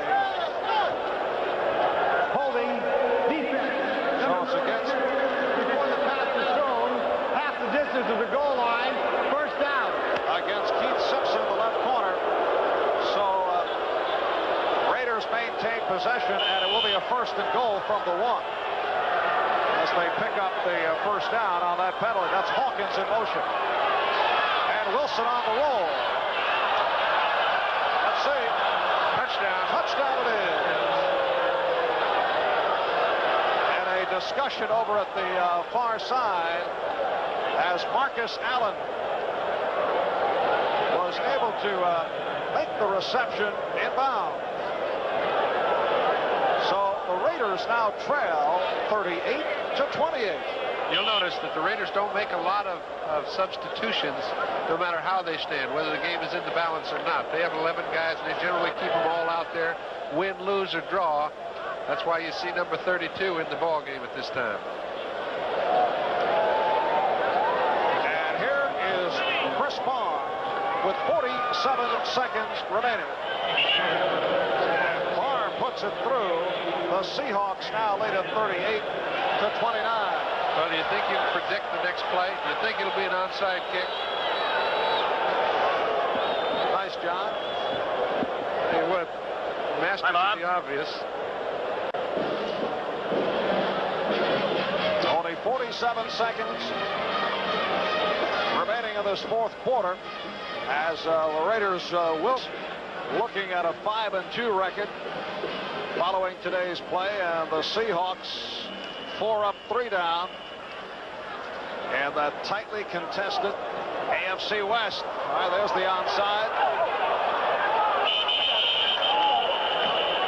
Raiders pointing one way, Seahawks the other. Raiders got it, I believe. And we're down to 45 seconds remaining. Doki Williams able to cover up. So here's Mark Wilson back.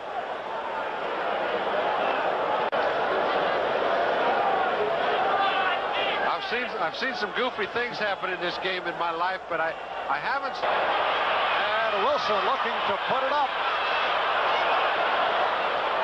Doki Williams inside the 25. All right, easily on the tackle. Clock running though. These Raiders guys have 1 timeout left. These guys right now wish they'd hustled a little bit more 2 minutes ago, because they'd have a little bit more time left. They still have a timeout. They've got to score on this play. And Wilson going end zone. He did. Christensen. Beautiful catch by Todd Christensen. Talk about fantastic finishes. We have 12 seconds remaining. Now they've got to really pull one out of their hat. They've got to make it. They have to get an onside kick, but they have to get one 25 yards down the field so they can kick a field goal too. Todd Christensen with his 3rd touchdown catch of the day. Let's take a look. Mark Wilson makes a beautiful throw right over the top of the linebacker in perfect sync, but Christensen has had an outstanding individual effort. 11 receptions, 3 touchdowns, 152 yards. I don't think I've seen many of those in a losing effort. 22-yard pass play. And now Barr with the point after attack. He's got it. It is a 2-point Seahawk lead, 38-36. Well, you know, the Raiders were ahead by 15. All right, a couple weeks ago with just a little over 5 minutes to go. They got the ball with 7 minutes through a screen pass, I guess the Redskins did. We happened to do the game, and we had not said the game was over. This one appeared for all intents and purposes to be over with 6 or 7 minutes to play. And I think the Raiders had already given up, because had they not, they would have been a whole lot more quick getting up on the ball, out of the huddle, doing the things they'd have to do. They've still got 1 timeout left, however. But they're going to have to kick it down the field far enough so that when they recover any sort of onside kick, they can then kick a field goal. This is one of the strange games of the season. You know, excuse me, Mark. You said I made a statement that they'd have to kick it far enough. I don't think they've got enough time to get a recovery. All right, they don't have to call timeout. Clock won't start till they get the ball in motion if they recover it. Then they can go and get down to about the 30, 35-yard line with one throw, call timeout. And so there is some chance. Let's see. All right, here's Chris Barr getting set.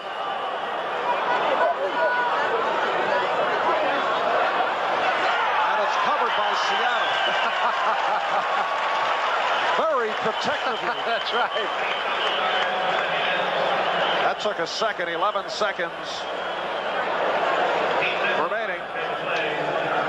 And it's the big backup tight end, Pete Metzelaars, who is up as one of the short men on the recovery. Might take a half hour to recap this one. Looking at the scorecard will be most interesting. One timeout apiece remaining. This is the kind of game, if you're the quarterback, you don't do anything, you fall on the ball, and let's get out of here. All